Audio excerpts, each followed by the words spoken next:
Hello, everyone, and welcome to this talk on design patterns. Now, in this first video, I want to introduce the concept of design patterns, see what they are and what they are useful for, and also why you might want to use them in your coding and in your application or project. So what are design patterns? Design patterns are basically ways of solving similar problems in similar ways. Okay, so during our development, pretty much no matter what language you develop on, you will run into kind of the same issues and you might want to implement the same solutions. Okay, so design patterns gives us a way of fixing or solving a problem in a kind of accepted standard way. We know that these solutions work and we want to use them to implement them in our code. So design patterns will allow us to do that. They will allow us to have the certainty to know that our solution does solve the problem, but also introduces some other things that we might want in addition to simply having a solution, whatever that solution may be. So these things might be scalability, where your application or code might be able to grow when you add further functionality and further code to it. So scalability is one thing, testability is another. We want our application or project to be tested in a simple way, and we can introduce unit tests and more complex tests. Okay, so design patterns allow us to do that. It also introduces separation of concerns. Okay, so that means our code is split into kind of blocks of code or components that each solve their individual problems. And this in turn leads to better architecture and better, scalability, maintainability, things like that. So that is at the core, that is what design patterns are. In addition to all that, they introduce standard terminology. Okay, so we want to be able to discuss the solutions to our problems in an easy way. And speaking to, let's say, developers or architects about your code, about your project, using design patterns provides an easy way to kind of communicate what you have done. So, for example, if you say that you have implemented a builder pattern for a particular class, then the person you're talking to will automatically know what you are talking about. They introduce best practices, so that means what are the most efficient ways, the best ways to solve certain problems in your code.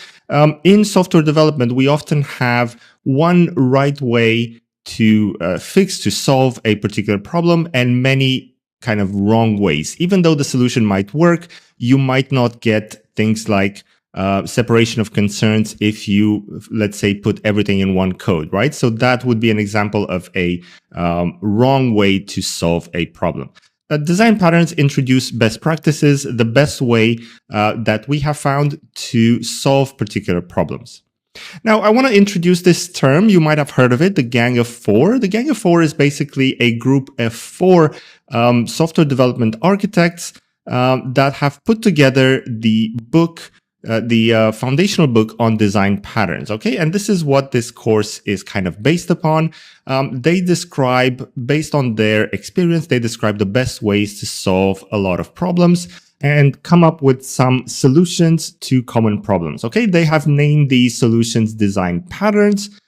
They provide a number of them that we will cover here in this course. Okay, so this is what it's based on. There is a book out by the Gang of Four, so if you want more information, check out that book as well. All right, so that's it for this introductory video. Thank you for watching. I will see you in the next one. All right, so the types of design patterns. Now, of course, we have different types of design patterns depending on what we want to achieve with a particular pattern. Okay, so in this video, we're going to go through the three types that we will cover in this course. The first one is going to be the creational type of design patterns.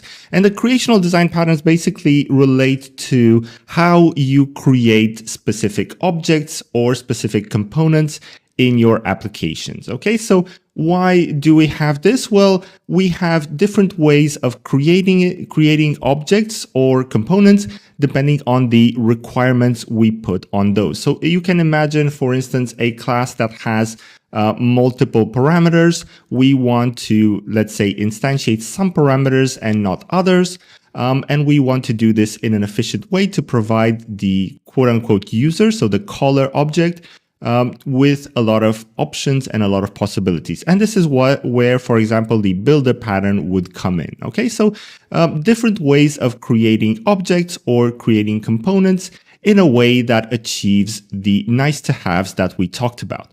The second type of design patterns is the structural. And here we talk more about how we kind of structure our whole project, how we structure our application to achieve certain objectives. This is sort of related to architecture, although architecture is kind of a broader view which relates to components and which components are responsible for which actions. Here in the structural design patterns, we take a kind of closer view, closer to the individual class or component, and see how that component is structured in order to, again, achieve some nice to haves like testability, scalability, and so on.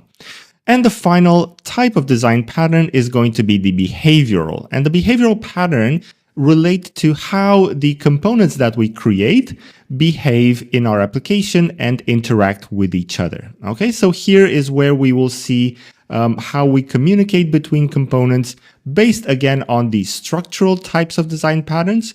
Here we see how those components that we have created kind of interact and communicate with each other. And here we will have quite a number of design patterns that we need to go through, but all are quite useful to know. And I think you will use most in your development and in your projects.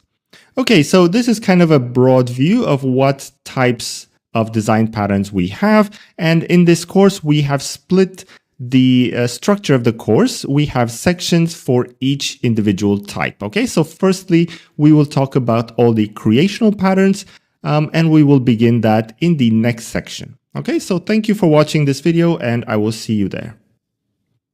Okay, so let's get into it. The first design pattern we're going to talk about is the singleton. Now, if you've heard of one design pattern, this is probably the one you heard about. The singleton is probably the most well-known and the most talked about design pattern, both in a positive way and in a negative way. It's not necessarily the most used one or the most useful, but just that people do talk about and know about the singleton. And we're going to cover the positives and negatives in this video. So let's take kind of a thought experiment to understand why the singleton might be useful. So let's say we have a project with 3 components, and these 3 components need to access some external resource, for example, an API on a network on the internet. So a naive solution to this would be to have a network communicator. We instantiate that network communicator every time we need to access that resource. So for example, for component 1, we have its own instance. Component 2 has its own instance as well. And we communicate with the resource in this way. Now, there are a few problems with this. So first of all, this is kind of resource inefficient. So you might be on a smaller device that doesn't have enough resources, or you might be on a server where you have a lot of access and you want to conserve your resources. In this case, creating 3 instances that do the same thing, that is not a very efficient solution. Also, you might want to have some sorting, some ordering of requests in this communication. Okay, so you might want to serve each request as it comes in and order those requests if that is important. Okay. Also, for testing purposes, this is not very efficient because you cannot you shouldn't really test multiple instances of the same thing. So a better solution would be to have a singleton, which is going to be a single instance of this network communicator. And then all the components that require that functionality will access that network communicator. Okay, so this is kind of the idea behind the singleton, put a central resource in a single instance of that resource rather than duplicating it multiple times. Okay, so only one instance. It's a single point of access for a resource. And we've taken the example of a network communicator, but we might have, for example, a database or a logging system or things like that where you want a single resource. Okay, so here are a few examples, but of course, it's not limited to that. Now, as I mentioned, there are some disadvantages to singletons, and people are often quite against this pattern.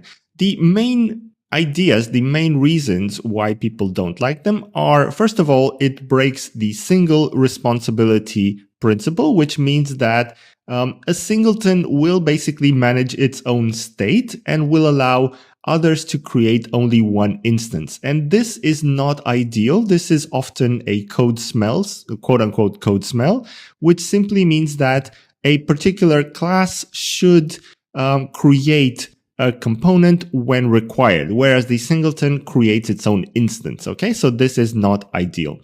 Also, testability issues might come in since the singleton kind of handles multiple situations, multiple cases, multiple components will access that singleton.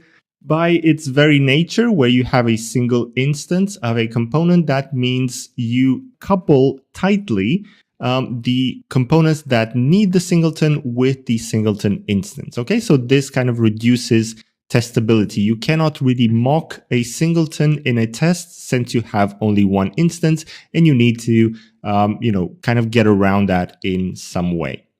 Also, you have a state for the lifetime of your application. Okay, so once the singleton has been instantiated, you can only use that particular instance. Of course, you could implement a solution where you kind of kill that instance in some situations and recreate it, but that would break the principle behind the singleton. Okay, so that means once a singleton is instantiated, you have your state for the lifetime of your application, and that causes some issues. All right, so enough with the theoretical introduction. Let's go to our editor and start to implement a singleton in our code. Now here I am using PyCharm for development, but you can use any editor you like. And I've just simply created a new project here. Okay, so let me just delete that file. All right, now we're going to, let me just create a Python file. We're going to implement the singleton in two different ways. The first way is going to be a naive implementation where we implement a singleton that works, but I will show you a particular case where it doesn't work. To kind of tell you straight away what the issue is, it works in a single thread, but not in a multi-threaded environment. Okay, so we're going to implement this naive implementation, and then we're going to see what the solution is and how we can fix the multi-threaded implementation.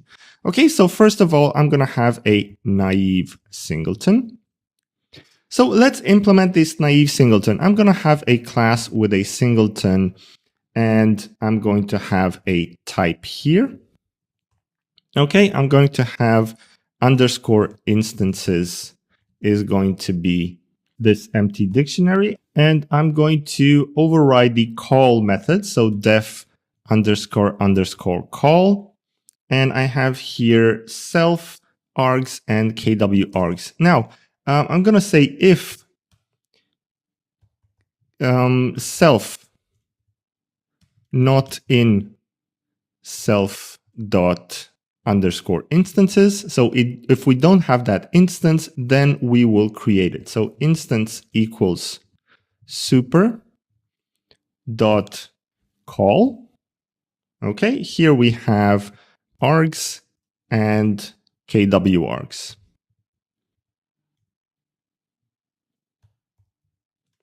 Okay, and then we're going to have self dot underscore instances of self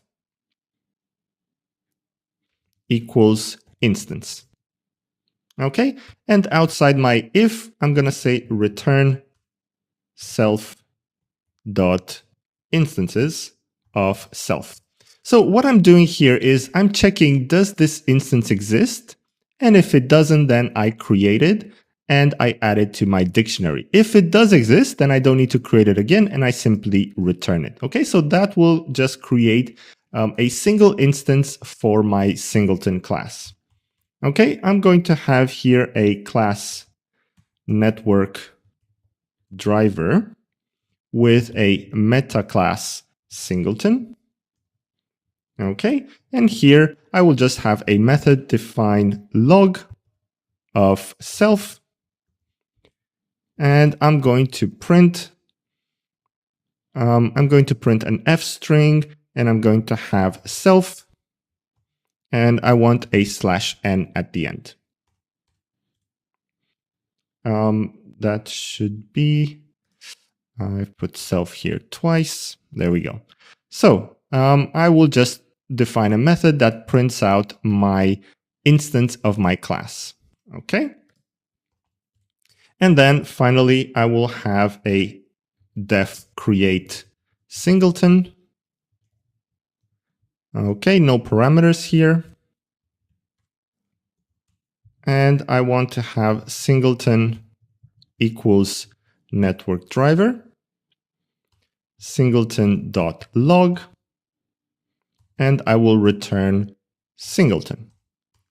Okay, so that is my creation function. So here I will have a main, and I will say, let me just put a comment here, single thread. Okay, so we're on a single thread.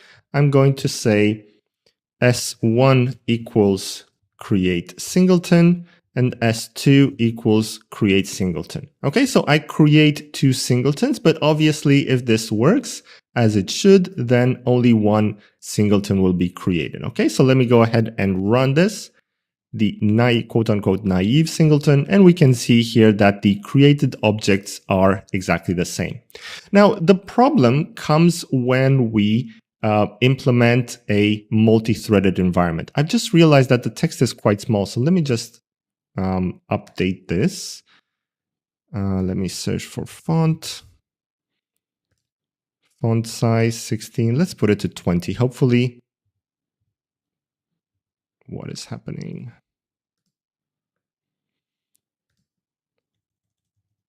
Okay, so hopefully that is easier to see.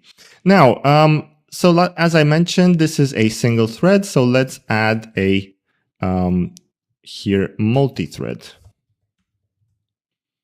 All right, so for multi-thread, we're going to say P1 for process 1 equals, I need a thread, of course. So let me just go at the top here, and I'm going to say from threading import thread.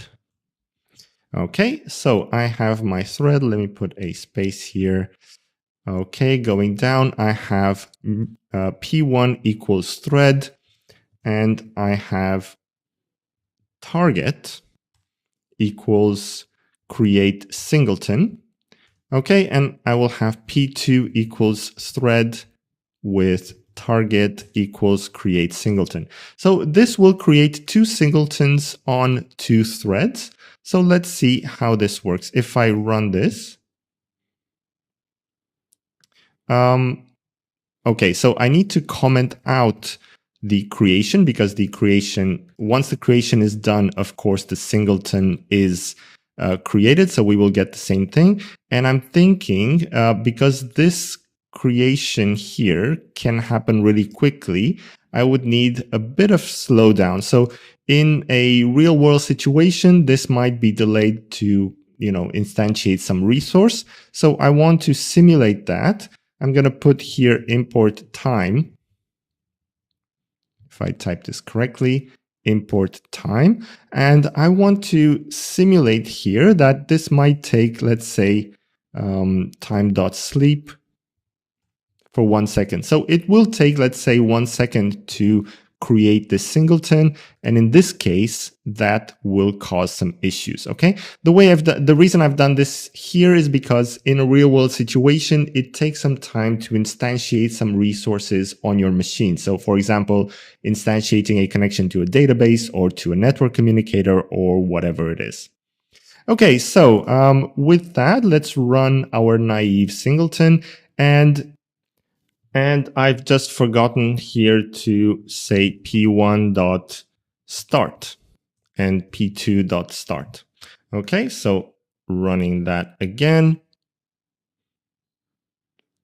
This should not be a function call.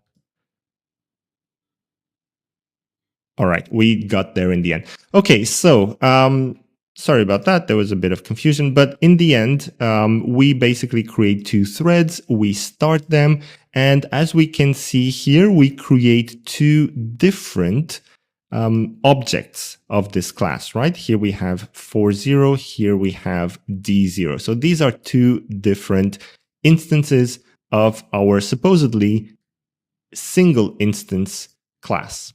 Okay, so that is a problem in a multi-threaded environment. So how do we actually fix this? Let's go ahead and create a new Python file.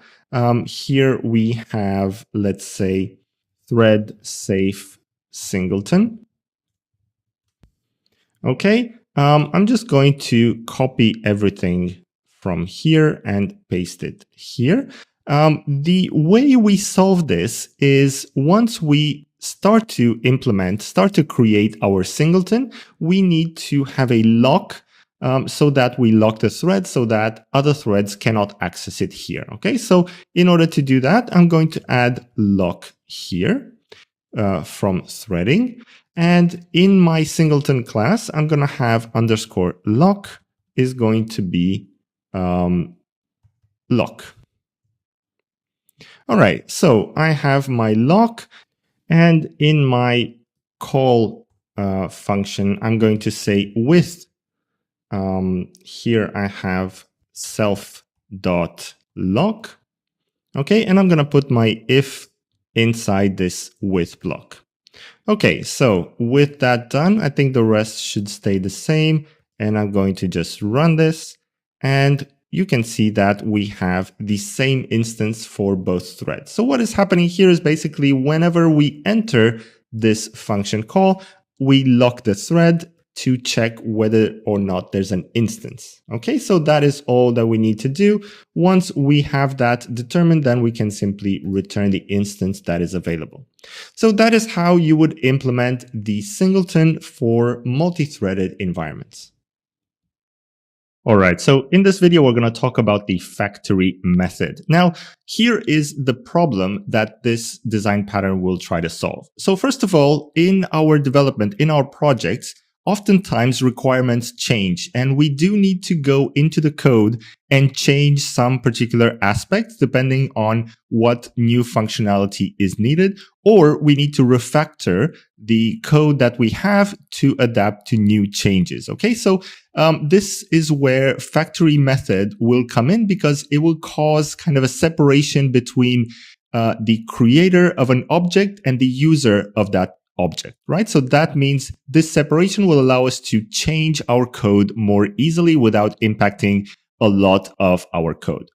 Now, dynamic switching is also a quite interesting topic because in a real life situation, you might have, for example, you might have multiple data sources or you might have multiple databases, and you want to be able to switch between those databases in a dynamic way based on certain requirements in that particular moment. Okay, so we don't want to have a tight coupling between the user of the object and the creator of the object so that we can change that object dynamically based on other requirements. Also, there is the principle of separation of concerns, which means that you want to separate the creation from the utilization. Okay, this is kind of a general principle in software development. So how does factory method help with all of this? First of all, the design logic and the creation or instantiation of an object is hidden from the client. So the client doesn't really know how to create the object. It just knows how to use it. So that means multiple classes of objects will be able to be created, and the client will have access to it without knowing which exact type it is actually using. We have many subclass types, but only one instance, right? So as I mentioned, we can have multiple classes, multiple types of objects, but as long as the utilization or the interface is the same, then we only need one instance and we don't really care which instance, which type it is. Creation is removed from the client. Obviously, we need another object that creates objects or another class that creates objects. And then this is useful for frequent code changes. So when we want to update our code, when we want to introduce another type of this object or this component, this is where the factory method really shines, because the separation is done in a way that we can just add or subtract multiple types and the code will still work seamlessly without impacting too much. So to kind of give you an overview how this will work is here we have, for example, 3 types of databases, okay? We have instances of these databases. These connect to their respective databases and use their particular language. However, all of these objects that access the database will have the same interface. So that means this interface will allow us to communicate with either one of these without really caring about which particular instance we are dealing with.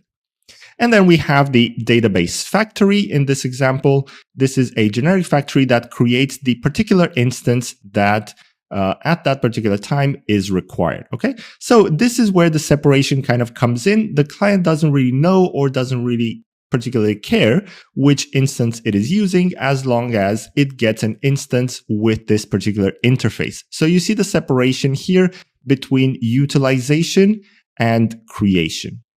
So the components that are required basically will be an interface or an abstract class that defines the common functionality, the implementations, one or more, as many as we need, and we can add, as the project kind of grows and matures, we can add more implementations based on that particular interface, and then the factory class that instantiates the right implementation for that particular use case, for that particular situation.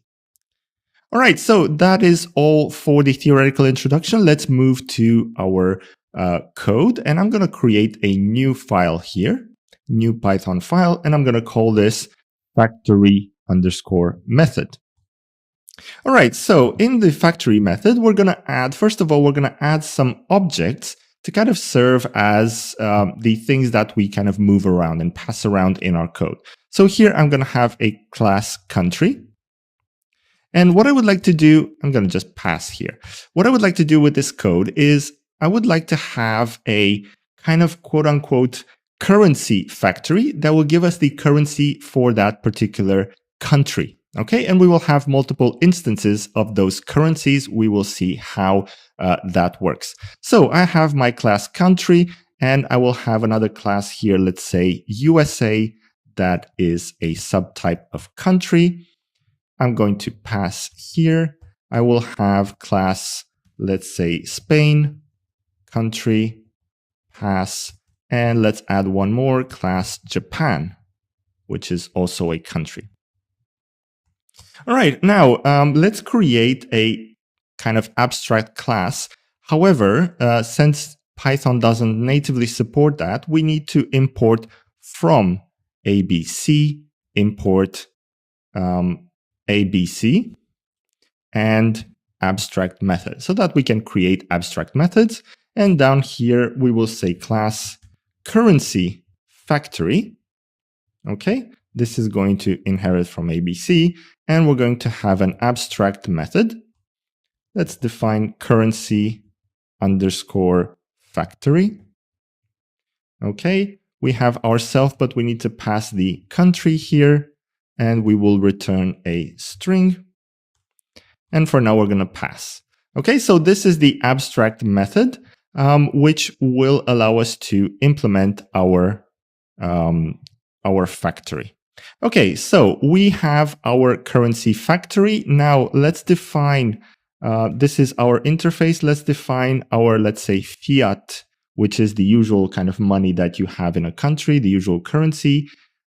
Current fiat currency factory, and this is going to be a currency factory.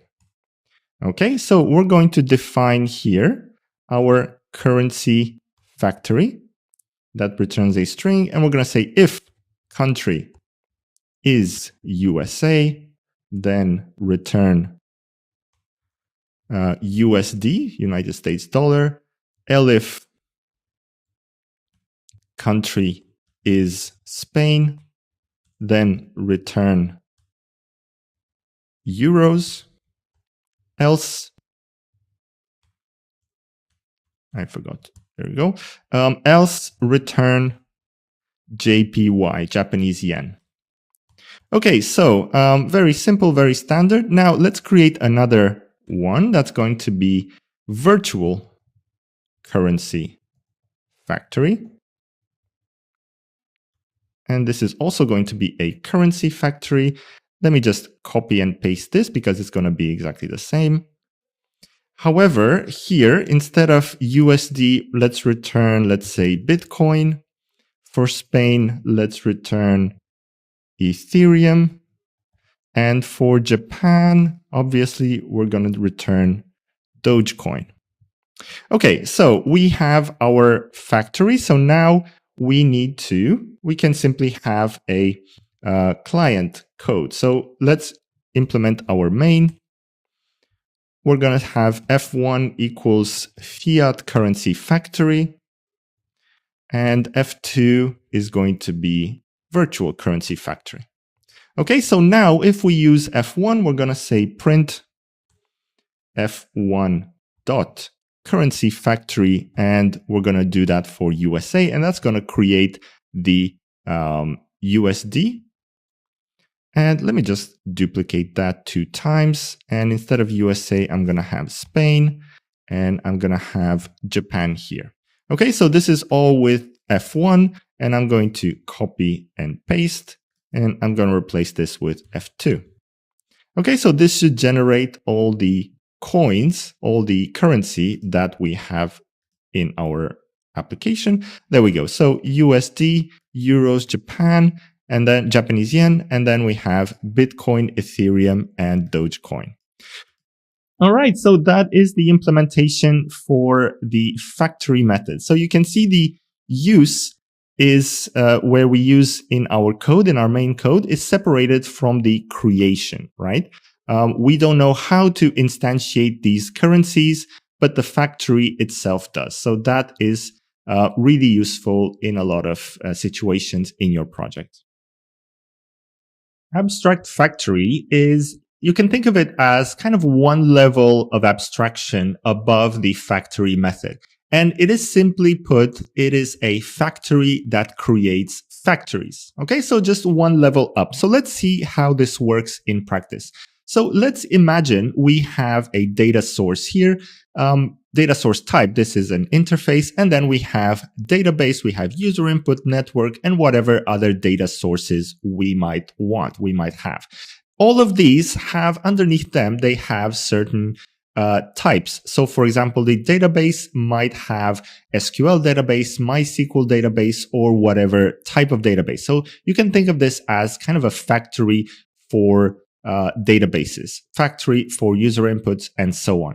Now, which one we use doesn't really matter from the point of view of the user, which is in our case is going to be the display. So the display doesn't really care where it gets the data as long as data is retrieved in the way that it wants. So in this case, we can have a data source factory, which is kind of higher level abstraction, which gives us the data source, whatever that data source may be. Okay, so the data source factory instantiates the actual factory that we're going to use, which in turn will allow us to access the resource. Okay, so this is how it works. We have a data source factory here. We instantiate the particular database factory, network factory, or whatever we will need. And then that in turn will implement the data source. Okay, and I haven't drawn here, but obviously the database and network will retrieve the actual information. So Abstract Factory provides a way to access functionality without caring about implementation. This is kind of true for the factory method as well. But as I mentioned, this is a one level up. And in this case, we don't even care about which factory we use. Okay, so we want to abstract that information away as well. One level of abstraction higher. And again, it follows the principle of separation of concerns. Okay, so we don't care about how we don't care about how we create the object. We only care about using that implementation. And again, here it allows for testability. So we separate the concerns, we separate the components in our application, and therefore we can more easily test components in isolation. Okay, so that is the theoretical introduction. Let's move to code. And here we are in our editor. I am in PyCharm, but you can use whatever you like, obviously. I'm going to create a abstract factory file. First of all, like in the factory method, I'm going to say from ABC import ABC and abstract method. Okay, so that we can create abstract classes. Now, what I would like to do here is I would like to have kind of a practical example, and we're going to implement a quote-unquote restaurant factory. Okay, so we want to have a particular type of food. As a client, as a user, I want to decide what kind of food I want, and then I would like to go to a restaurant. So I don't really care which restaurant it is. Obviously, in a real world situation, you might care for other reasons, but in our situation here, we don't care what restaurant as long as we get the type of food that we want. So the abstract factory is going to be kind of the restaurant creator. The factory implementation, we're going to have a, let's say, American and French restaurants. And the client, the user, is going to just care about the food that it receives. Okay, so let's implement that. We're going to have a class food type, and we're going to have French equals 1, and then American equals 2. Okay, so we have our food type. Now let's create an abstract factory. Let me put here an abstract factory here, and I'm going to have class restaurant. And this is going to be ABC. And the restaurant is going to have an abstract method. Let's say define make food. And this is just going to have self. We're going to pass for now. And let's define another method. Abstract method, define make drink. Okay, and we're going to pass for now. All right, so let's define a class restaurant that inherits from ABC. We're going to have an abstract method. Let's say define make food. Okay, we're going to pass for now, and another abstract method, define make drink. Okay, and we're going to pass. All right, so we have our restaurant kind of interface, and here we're going to create a first type of restaurant that's going to be French restaurant, which obviously will inherit from restaurant. So here we need to define make food, and we're going to just print some food that we make. Let's say cordon bleu. Okay. And then we're going to define make drink, and we're going to print something like Merlot. Okay, so that is our French restaurant. We're going to also define a American restaurant. Okay, so these are all factories, right? So restaurant, and we're going to have our make food. Here we're going to print hamburger and define make drink, and we're going to print something like Coca-Cola. Okay, typical American food. Right, so now we want to have our abstract factory. So let's define a restaurant factory. Okay, so the client, the user, doesn't really care which type of restaurant. They care which type, but they don't really care which instance of the restaurant, right? So that's what the restaurant factory will create. So here we will have a def let's say, suggest restaurant. Based on here, we will have a type, which is going to be food type. I think type overrides some built-in type. So let's say R type, restaurant type. Okay, so we have our R type. And now we can say if R type equals food type dot French, then return French restaurant, else return American restaurant. Okay, so we have our restaurant factory. Now we just need a client method, def dine at, and here we have our restaurant of type restaurant, right? So this is going to simply print line. Let's say for dinner, we are having, I forgot to put the quotes, right? So for dinner, we are having, then we will simply call the method in the restaurant. So make food and restaurant dot make drink. Okay, so that is the client method. And we, of course, need a main. Here we have, let's say, suggestion. Suggestion 1 is going to be restaurant factory dot suggest restaurant. And let's say first we want some French food. So food type dot French. And then for suggestion 2 is going to be restaurant factory dot suggest restaurant food type dot American. Okay, so the first suggestion is going to print our French food and drink. The second one, American food and drink. So we're going to dine at the first suggestion and then dine at suggestion 2.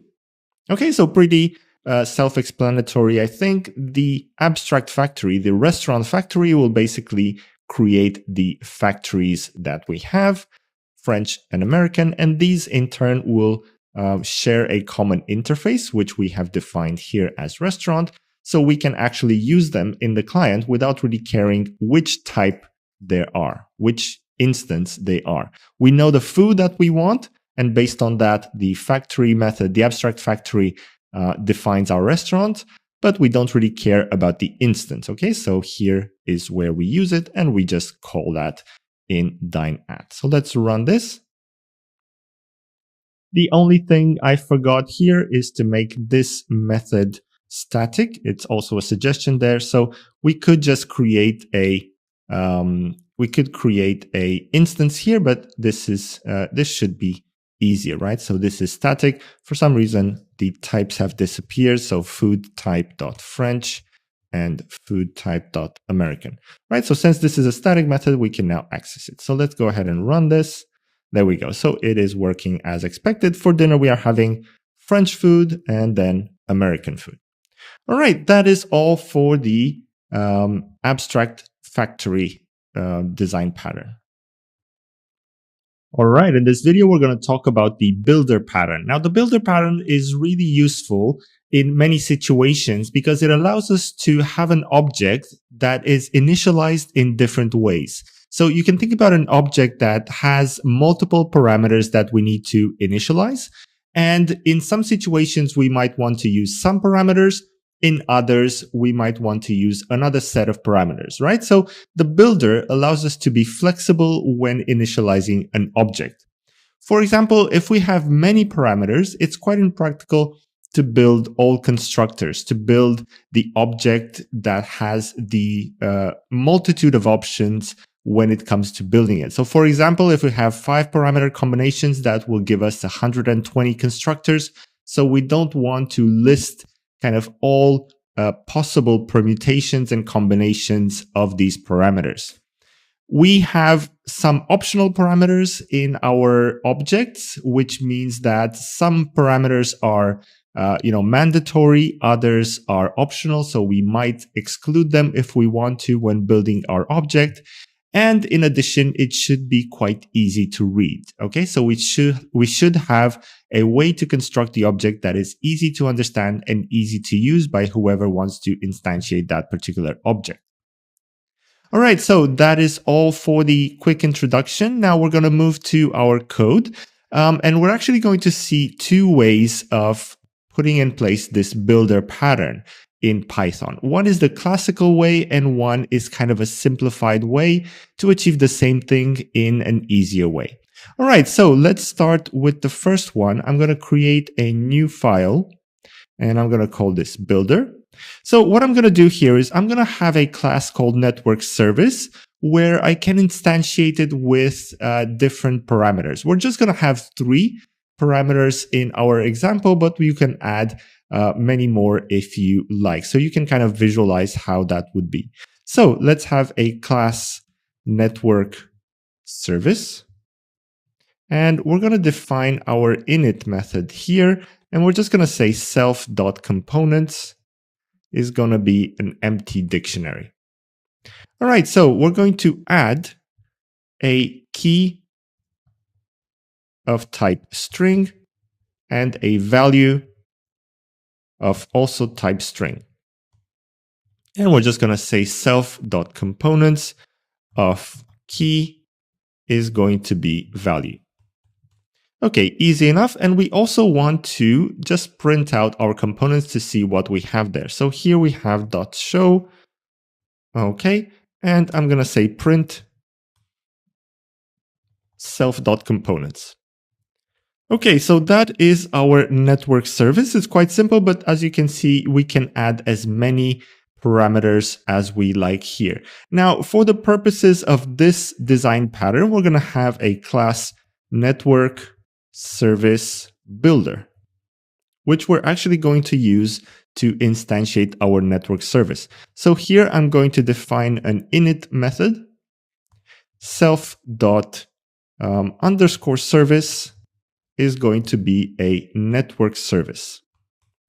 All right, now let's add a few things. So first of all, we might want to add a target URL to our network service, right? So def add target URL.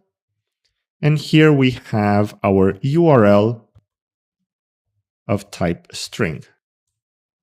So what this does is basically it says self._service.add, and we have a key URL and our value URL.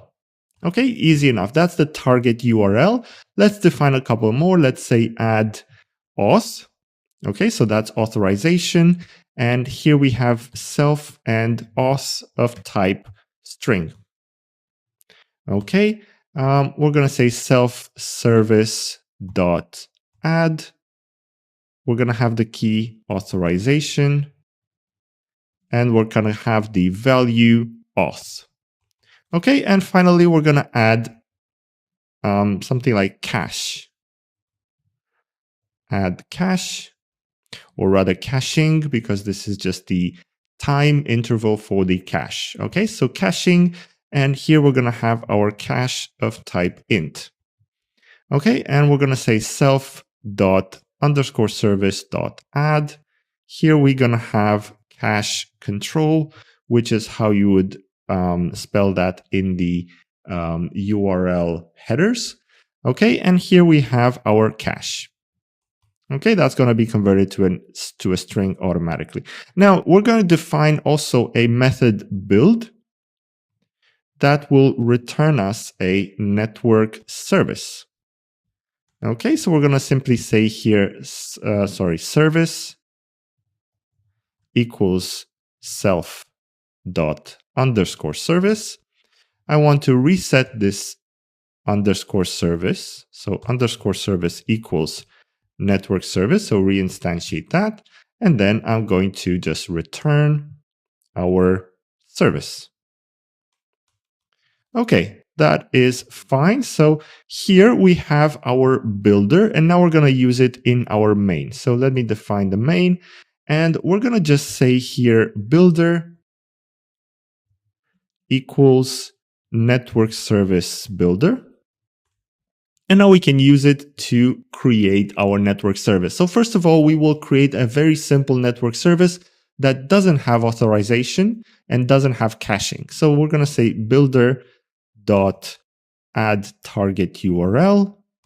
That's the only thing we're going to need. And let's say google.com. Okay, so we have our first network service. We're going to say service1 equals builder.build and then service1.show. Okay, so we're just going to print it out. Now, this has been reset. Okay, so we have it here. We reset it. So we're going to create a new one. We're going to say builder.add target URL. Let's say youtube.com. We're going to say builder.add auth. Okay, so here we have, let's say ABC123. This is the key for the authorization. And finally, we're going to add caching. And let's say this is 60,000 milliseconds. That's 1 minute. And then if we do service 2 equals builder.build and then service2.show. Okay, so that should basically build our two services. So let's go ahead and run this. And we will get the first one. We have only the parameter that we have instantiated. And the second one, we have all three parameters. Okay, so very, very clear, I would say, how we use this builder to instantiate the network service. Now, as I mentioned earlier, we have actually a simpler way to do kind of the same thing. So this is the classic way you would build a builder, okay, if you require some more complex functionality. But let's keep it simple and let's create a new file, builder2. And in this file, we're going to build the same thing, except we're going to take advantage of the named parameters that we have in Python. Okay, so we're going to have class network service. Okay, and here we're going to have our init function. But here, the difference is we're going to pass all parameters here in the init function, and we're going to give them default values. So URL of type string and empty by default, empty string. We're going to have auth of type string, also empty by default, and we're going to have cache of type int, and that is going to be 0 by default. So here we're going to build our dictionary. So self.components is going to be an empty dictionary. Now we're going to say if URL. Okay, so if this is not empty, then we're going to just add it to our components. So self.components of URL is going to be our URL. And we're going to do the same thing for the other. So if auth self.components of auth, this is authorization, is going to be equals to auth. And then if cache, so if this is not 0 because this is an integer, we're going to say self.components of cache control is going to be our cache. Okay, very, very simple. So this is kind of equivalent to what we had previously. And now let's define our show function. And here we're just going to, like before, we're just going to print self.components. All right, so we have that. And now that is basically all we need. Okay, so this is equivalent to these two classes. So now we can use our main, and we can say here service1 is going to be equal to network service. And here we have the option to provide the names of the parameters. So we're going to have URL google.com, and we're going to leave it at that and say service1.show. Okay, and service2 is going to be network service, and we're going to provide more parameters this time. So we're going to say URL equals youtube.com. We're going to say auth equals ABC123, and cache equals, what did we say here? 60,000. Okay, and service2 dot show. So that is basically all we need. This is equivalent to all of this, right?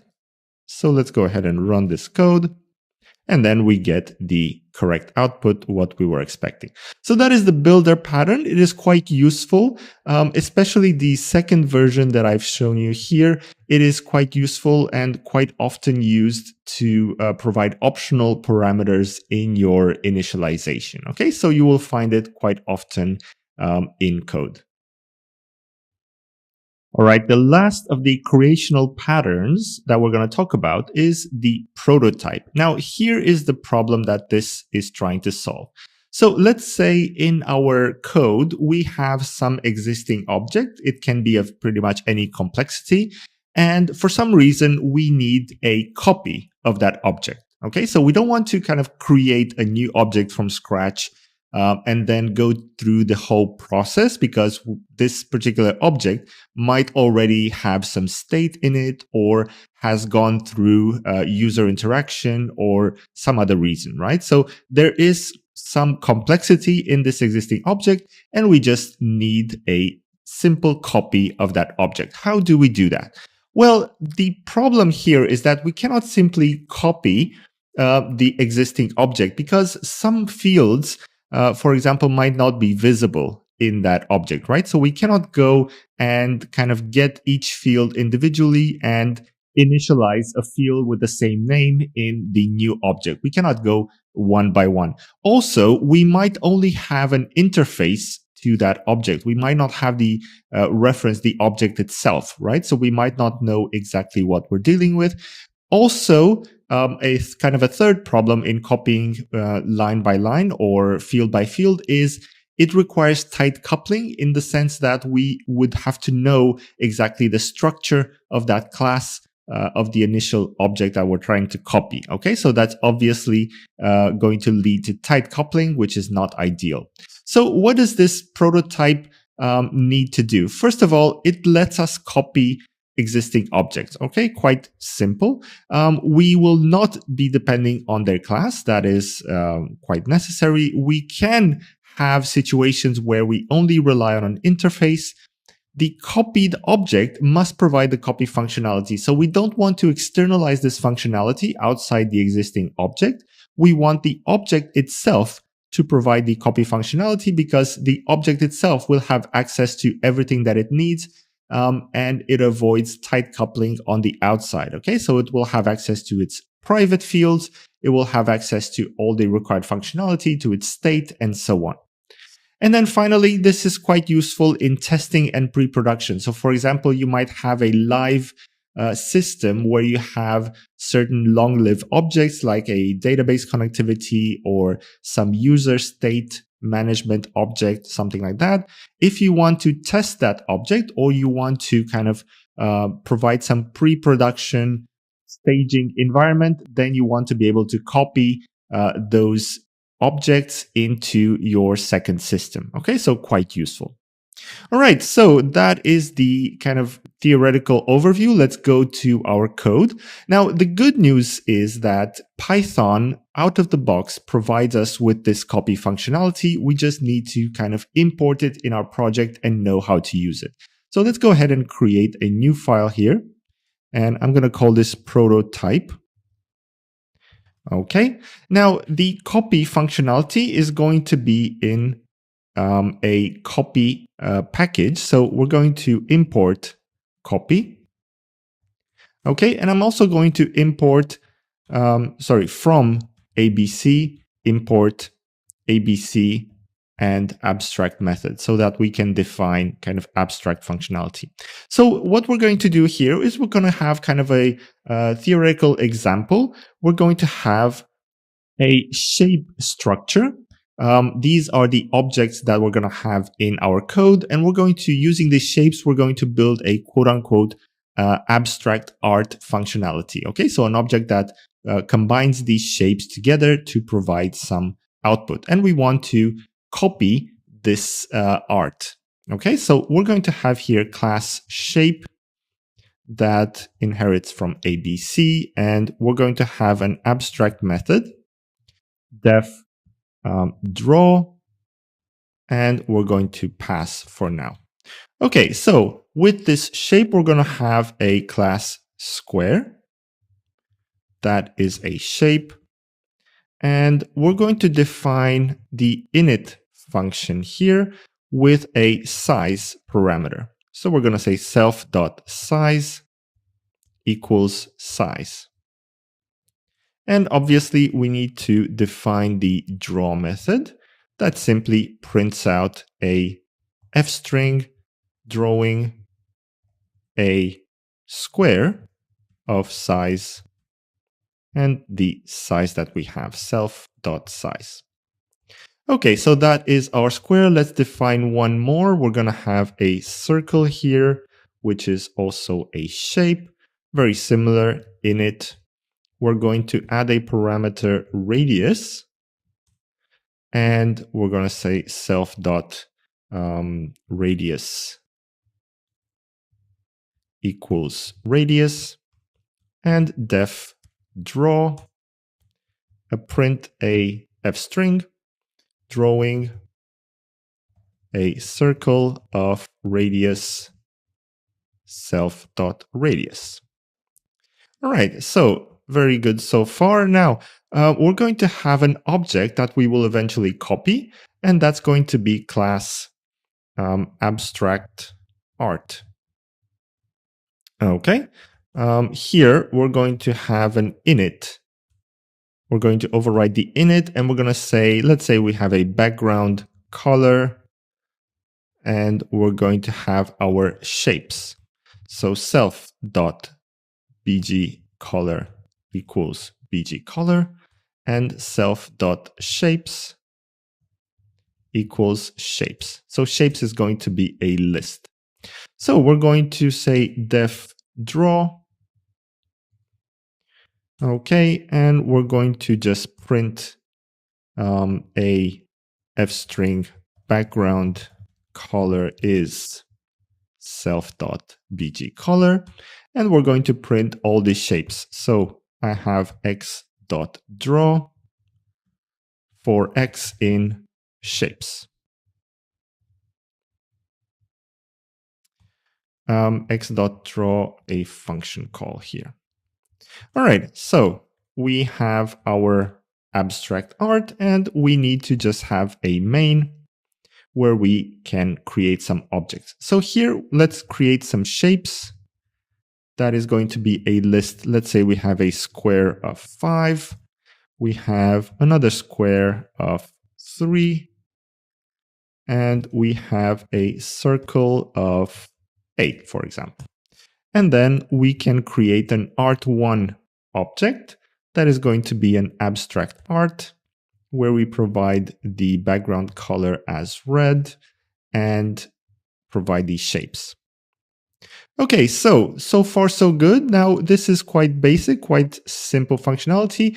The prototype part comes just now with this copy functionality. So as I mentioned, we get this by default out of the box. So we can say art2 equals copy.copy. We have two options here. We have copy and deep copy. The only difference is that with copy, the objects that you have inside your copied object will be copied by reference, whereas the deep copy will copy the objects themselves as well. So copy just gives you references, deep copy gives you copies. Okay, so I'm just going to use copy. In our example, the output is the same. The result is the same whether we use copy or deep copy. So here we have .copy of art1, and we're going to have art1.draw and art2.draw. Okay, so we're just going to print them out just to see that they are exactly the same.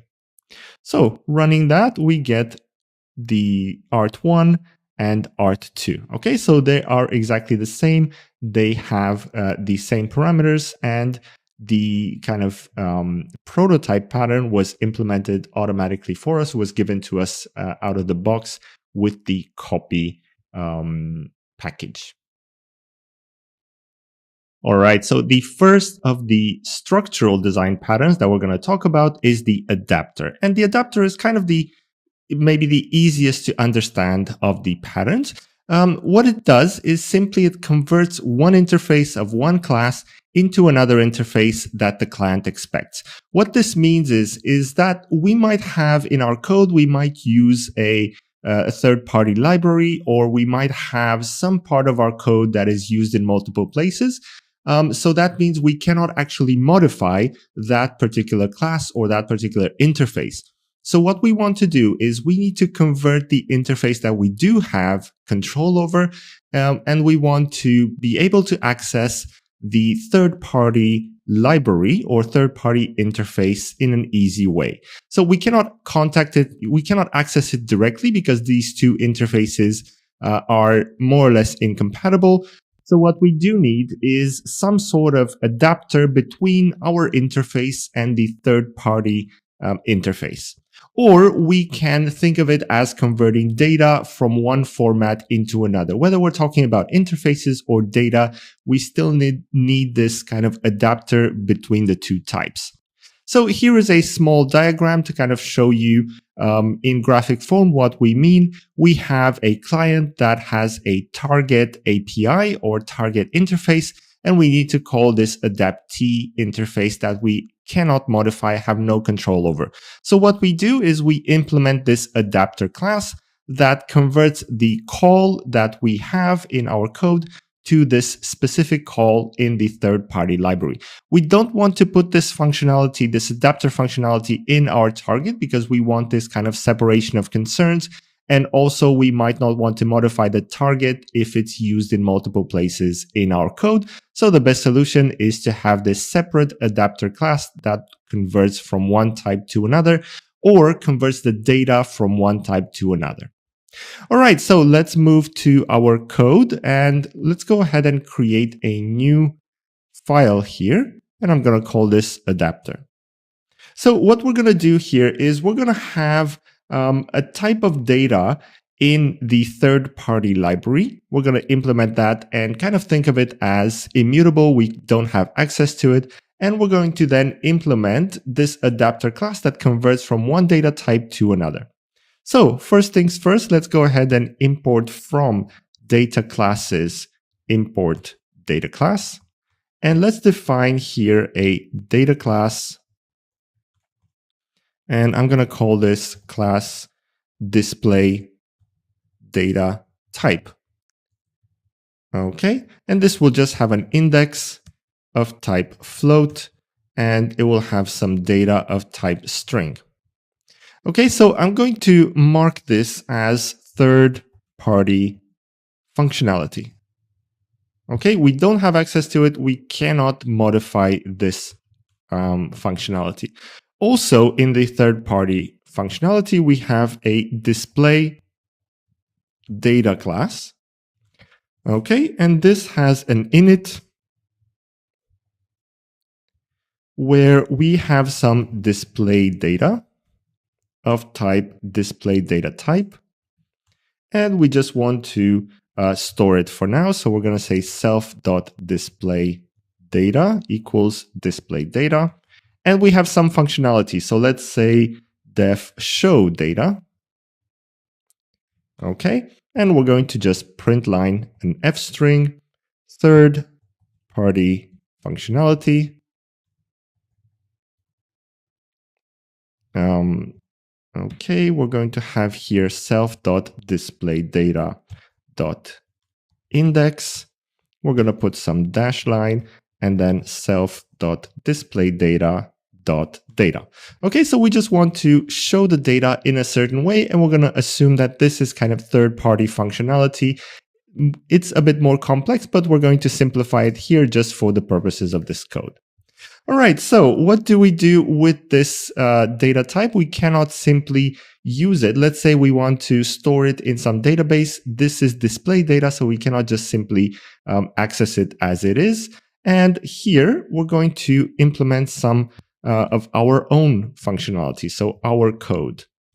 Okay, this is part of our functionality. Let's say we define a data class class database data type.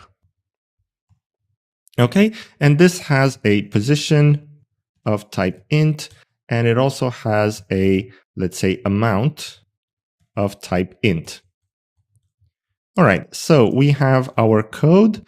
Now here we also have a class store database data.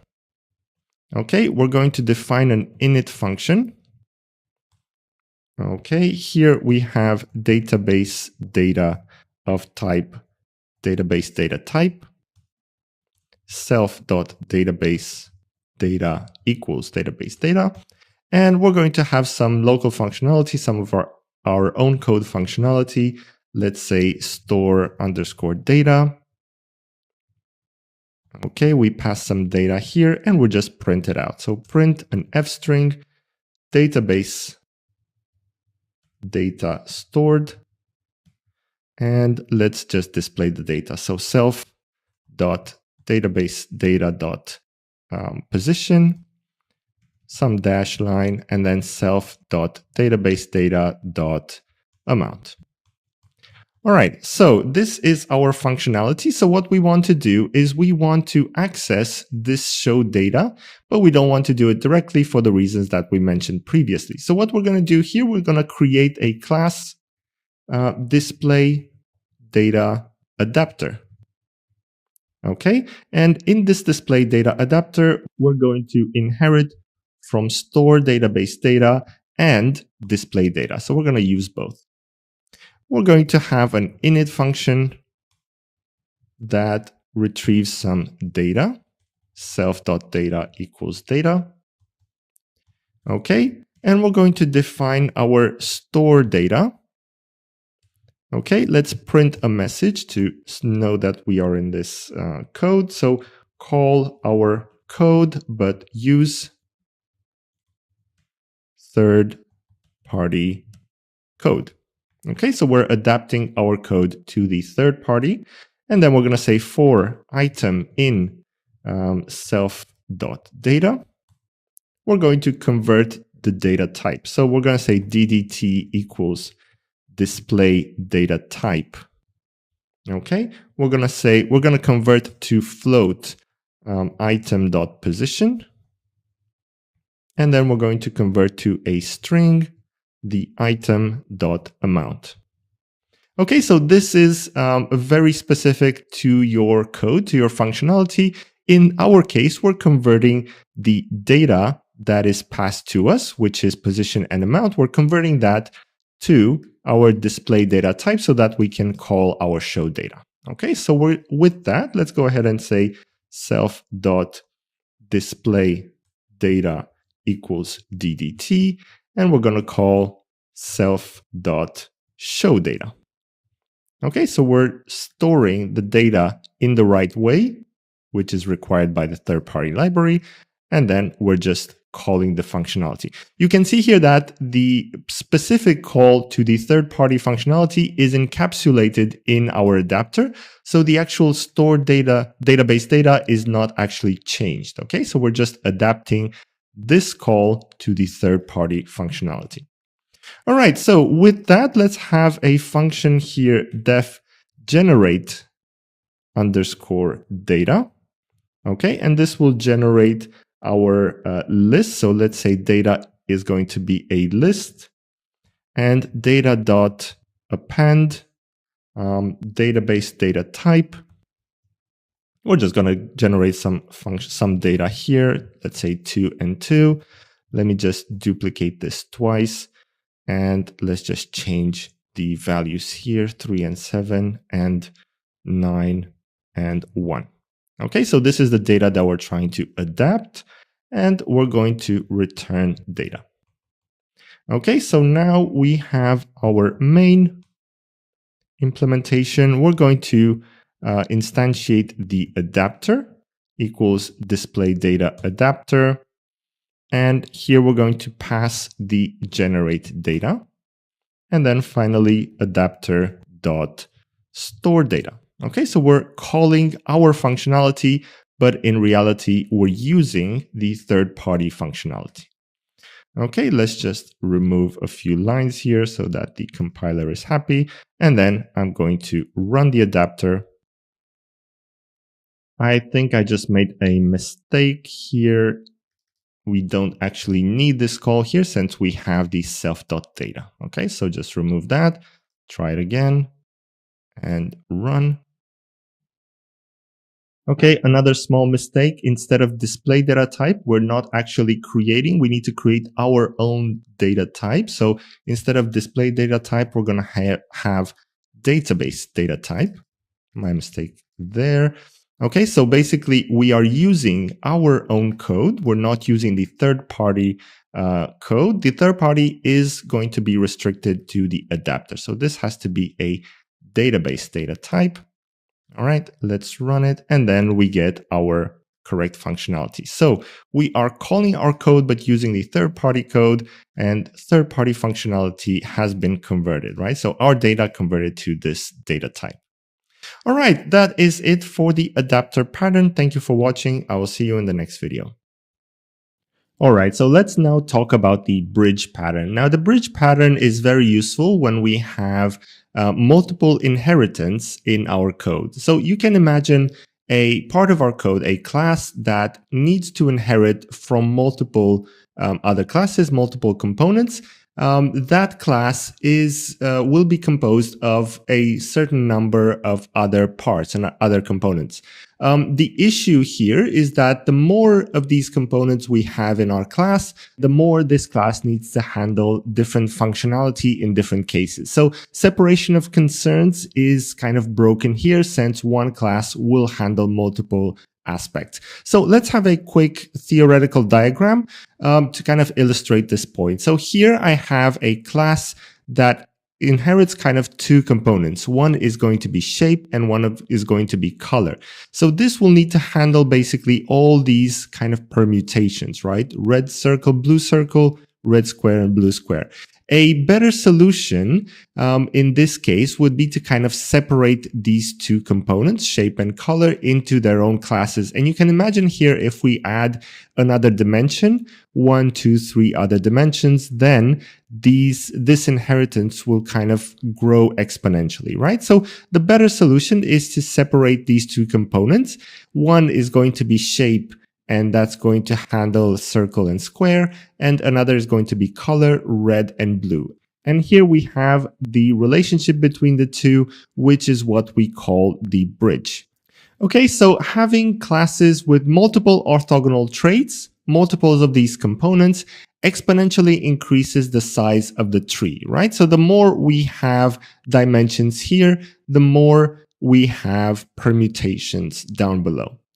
At its most basic, the bridge pattern converts from inheritance to composition. So we no longer inherit from multiple components. We compose them in our class and let each component kind of manage its own state and its own functionality. We split into multiple interfaces and multiple classes. As we've seen here, instead of having one that handles everything, we have two that are composed within our code. And then finally, we associate them using a bridge reference. Okay, now this is kind of a theoretical introduction. Let's move to code and see how that works in practice. All right, so here I'm going to create a new Python file called bridge. All right, now the first thing I need to do is from ABC import ABC and abstract method.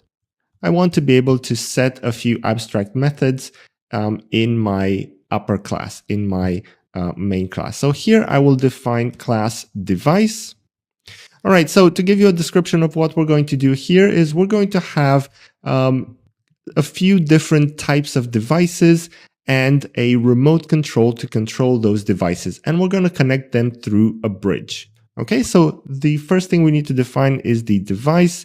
That's going to inherit from ABC. We're going to set a volume variable equal to 0, and we're going to define an abstract method, def get name. Okay, and here we will simply return a string. Now, since this is an abstract method, we're going to pass for now, and we're going to use this class in our inheritance. So class, first of all, let's say we have a radio that is a device, and here we have get name, and we will return an F string, something like radio self. Okay, very simple. Now let's define another one that's going to be TV, which is also a device. We're going to override the abstract method, and here we will return an F string, TV self. Okay, quite simple and straightforward so far. Now let's define the remote class. So class remote, ABC. And here we will have two abstract methods. The first one is going to be def volume up. Okay, we're going to pass since we are in the abstract class. And then we're going to define another abstract method, def volume down. And again, pass. Okay, so now we have the remote base class. We're going to define a class basic remote, which is going to be a remote. And we're going to define an init method where we pass the device that this remote is for. Okay, so here we have our device. You will notice here that we don't really specify which particular device it is. We can pass whatever device we like. So here we're just going to store self.device equals device. All right, now let's implement the abstract method. So volume up, and that's going to be self.device.volume plus equals 1. And then print an F string. We're going to say self.device.getName. Okay, volume up. And then we're going to print out the volume, self.device.volume.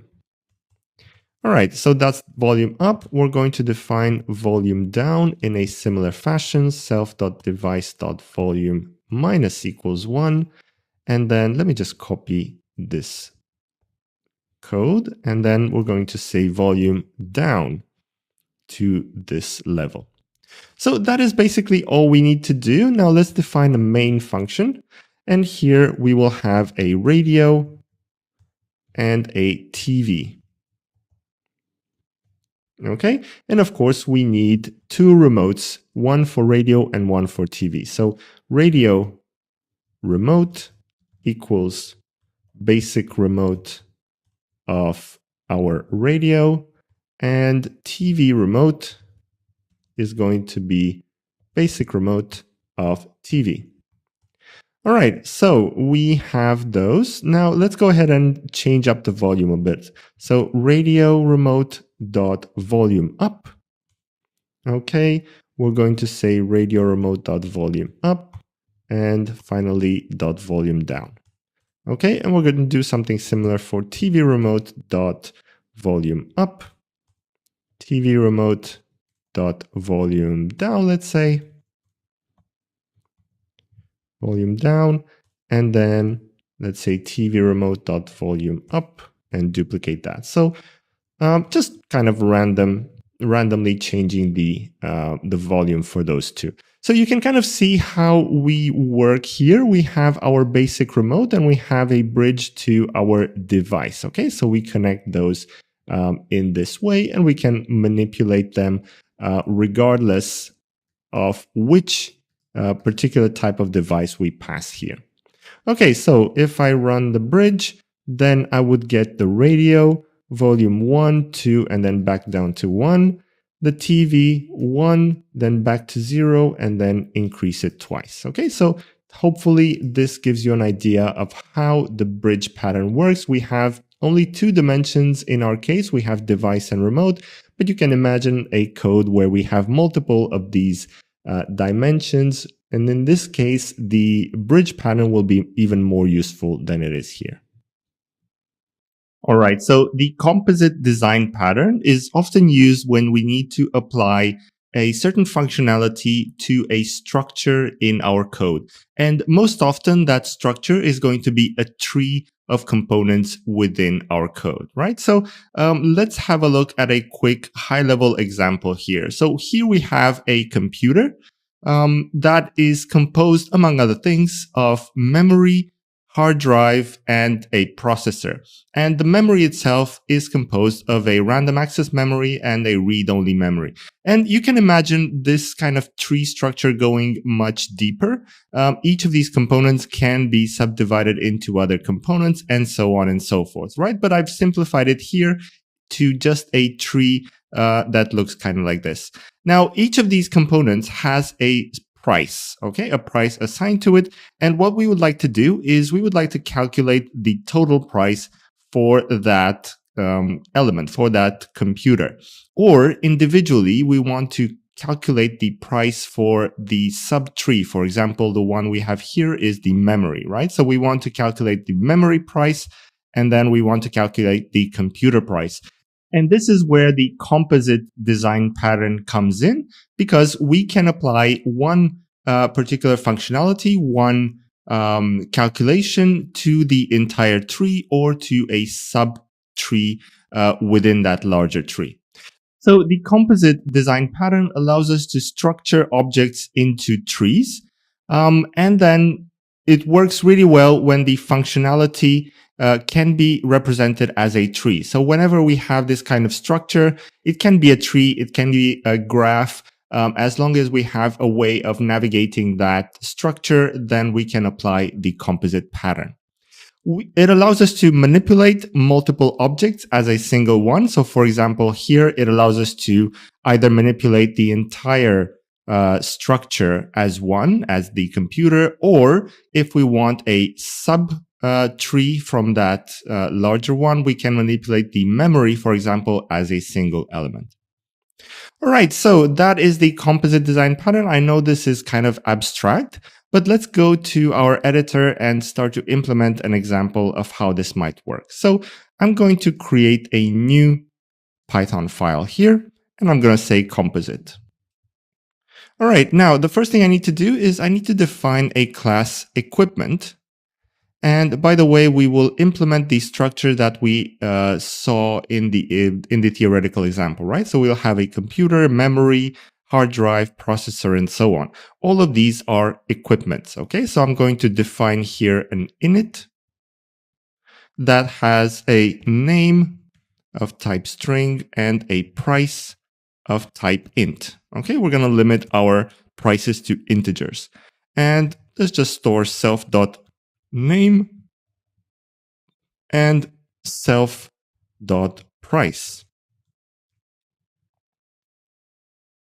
And that's going to be price. Okay, so that is my equipment. Now I'm going to create a class composite. Okay, let's define the init here. Now here I'm just going to provide a name for my composite, self.name equals name. I'm also going to define a variable, self.items is going to be an empty list. Okay, so we're just going to store the items that this composite is made up of. And the composite can be the computer that we talked about, or can be the memory, basically the tree nodes, okay, in our example. So here, I'm going to define an add function with a equipment of type equipment. Okay, and I'm going to say self.items.append my equipment. So we're going to store it in our equipment, and then I'm going to return self. Okay, so we can kind of chain the operations together. Now I'm going to define here a at property. Okay, and the property is going to be def price. Okay, we have self, and then we can simply return a sum. I want to return the sum of the equipment elements. Okay, so the sum of elements in this array, and I'm going to have x dot price, okay, for x in self dot items. Okay, so a list comprehension here, and we're going to sum everything together. Okay, now we have the price, and I'm going to have a at price dot setter, and I'm going to define price of self and value. Okay, self dot price equals value. Okay, so we're just going to store that value here, that price value. Okay, so that's pretty much all we need to do, and we're going to simply define composites and add elements to it, add equipment to it. Okay, so let's create a main function, and here we have a computer is going to be a composite. We need to provide a name, so I'm going to say PC, and we're going to have a processor that's going to be an equipment. Here I have my name processor and the price, let's say 1000. Okay, now I have my processor. Let's define hard drive is going to be another equipment of a hard drive, and this is going to cost 250, let's say. We're going to need to define the memory. Now the memory is going to be another composite.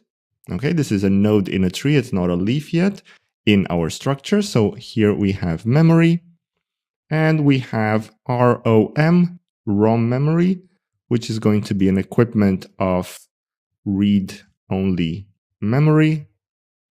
And let's say this is 100. And finally, we have RAM, which is going to be an equipment random access memory, and that's going to cost 75. All right, so we have all the components. Now let's add them to create kind of the tree structure. We're going to say mem equals memory dot add. We're going to add the ROM and dot add RAM. And then finally, the PC is going to be computer dot add. We're going to add the processor dot add hard drive dot add the memory. Okay, so that's pretty much all we need to do. And now, since we have all the structure in place, we have the composite design pattern in place, we can simply say print PC dot price. Okay, so the PC dot price will basically calculate everything for us and just print out the price of this whole system. Okay, so let's go ahead and run this. And that is 1425. Okay, so what you can see here is that we have created our structure, and we automatically apply one functionality to the entire structure. We can apply the price to memory or to the PC itself. Okay, so that is the composite design pattern. All right, the decorator pattern, also sometimes called the wrapper pattern, is another pattern that is quite easy to understand and really, really useful in practice. What it does is allows us to update or modify the behavior of a class that we do not have control over. So you can imagine a class that is part of a third-party library that we cannot modify. However, we do want to alter its behavior slightly, or perhaps add a bit more functionality than is currently available. In that case, we can use the decorator pattern to add that kind of personalization to that third-party class. So in simple terms, it allows us to attach new behavior to an object that we do not control. Also, it allows us to do that without altering existing code. So of course, if the class is part of a library, we cannot modify it. So we want to be able to update it without altering the code of the class. When I say attach new behavior, I also mean, so on the one hand, attach new behavior, but also modify existing behavior that doesn't really suit the current requirements. Overriding behavior, so changing existing behavior that is present in the class, but we want to update it for our current purposes. So to kind of give you a quick theoretical example, we can imagine here we have a network communication system where we have a lower layer TCP/IP communication protocol.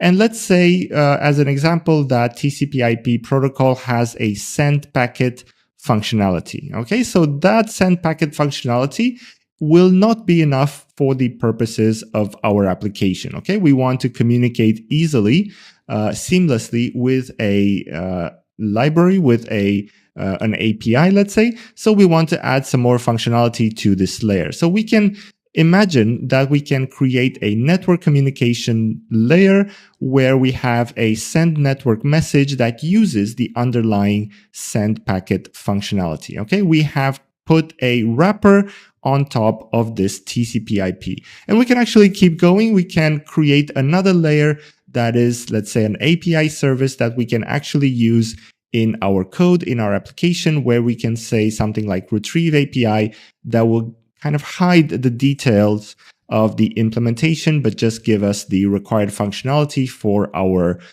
code. Okay, so you can see how we can wrap or decorate lower layers and lower functionality into more abstract and more higher, let's say higher level functionality, okay, in kind of these layers.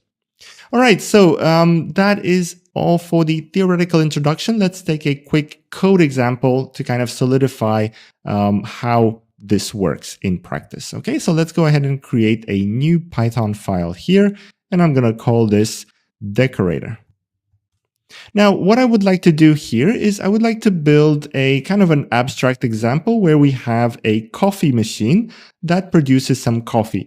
And since we are, let's say, opening a coffee shop, we would like to have a bit more kind of fancy functionality where we create better coffees than just simple basic stuff. Okay, so let's go ahead and implement that and see how it works. First of all, I would like to import from ABC, import ABC and abstract method. Okay, we want to create abstract functionality here. So first of all, class coffee machine that inherits from ABC. Now this will have two abstract methods. So first one, abstract method def make small coffee. Okay, I'm gonna have pass for now. And another abstract method, def make large coffee. Okay, again, we will pass. All right, so this is my abstract functionality. Now this, we're gonna say it's a third-party library. We don't have access to it, okay? What we want to do is we want to wrap this coffee machine in another layer that uses the functionality that we've defined here, but also adds its own functionality or maybe overrides some behavior. Okay, so let's create a class basic coffee machine. Okay, here we will have a inherits from coffee machine here. All right, now this one will simply implement the two abstract methods. So I'm going to have def make small coffee. Let me change that real quick. Small coffee. Now here I'm just going to print basic coffee machine making small coffee. And then I would like to define a make large coffee, print basic coffee machine making large coffee. All right, so this is the implementation of my abstract class. Now, we would like to override this functionality. So let's say enhanced coffee machine that inherits from coffee machine. All right, so importantly here, if we're going to wrap this functionality, then we need to provide this object to my enhanced coffee machine. So I'm going to have an init where I can pass basic machine of type basic coffee machine. Okay, and I'm going to store this self.basic machine equals basic machine. All right, so we have the object, and this is going to be the wrapper on top of the object, or the decorator of this basic coffee machine. So what I would like to do here, since we inherit from coffee machine, we need to implement the basic functionality. So def make small coffee.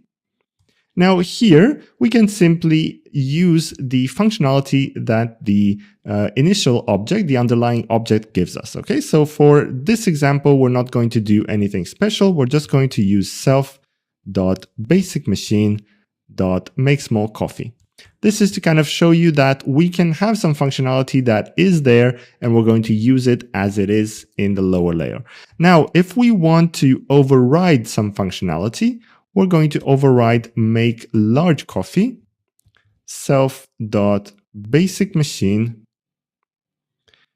So for the large coffee, let's override the functionality, right? So instead of printing the basic coffee machine message, we're going to print the enhanced coffee machine making large coffee. Okay, so that is the alteration. That's the change in functionality. Okay, we can see that it's different. We print a different message.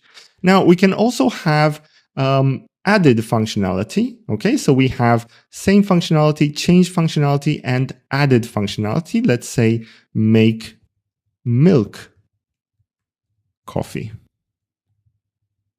Okay, so for milk coffee, we can use some of the underlying lower level functionality, but add our own. So here I'm going to have print enhanced coffee machine making milk coffee. Okay, we can use self.basicCoffeeMachine.make small coffee. So we're using the functionality, but we're adding a bit more. So print line or print enhanced coffee machine, let's say adding milk.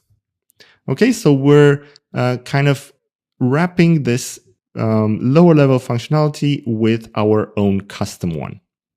Okay, so that is the example. Now let's move on to the main and call these functions. Okay, so here I'm going to have a basic machine is going to be equals basic coffee machine. And then the enhanced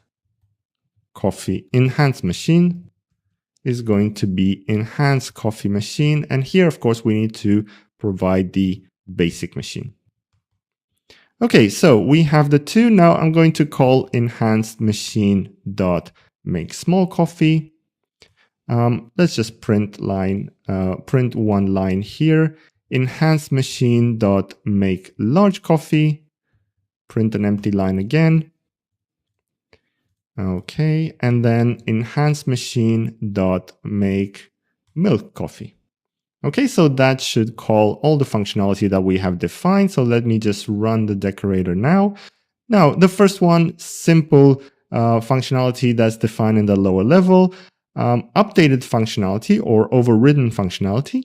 And then the final one is kind of decorated. So we have some functionality before, we call the lower level class, and then we add some of our own functionality afterwards. Okay, so we've kind of wrapped the existing functionality into our own code. All right, so hopefully that's clear. That is how the decorator pattern works.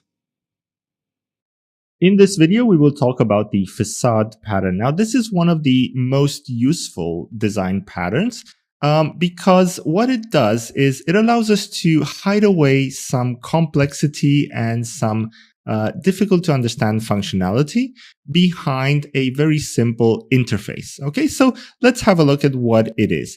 Basically, it allows us to provide a simple interface to complex functionality. You might have a third-party library that has some complex inner workings, or you might yourself develop a library that you want your clients to use there is no reason for the client to understand all the complexity that goes around the functionality that you're trying to implement. What you're trying to do is simply provide a way to use that complexity. Okay, so you want to provide an easy interface, an easy facade to allow a client to use a particular system or a particular piece of code.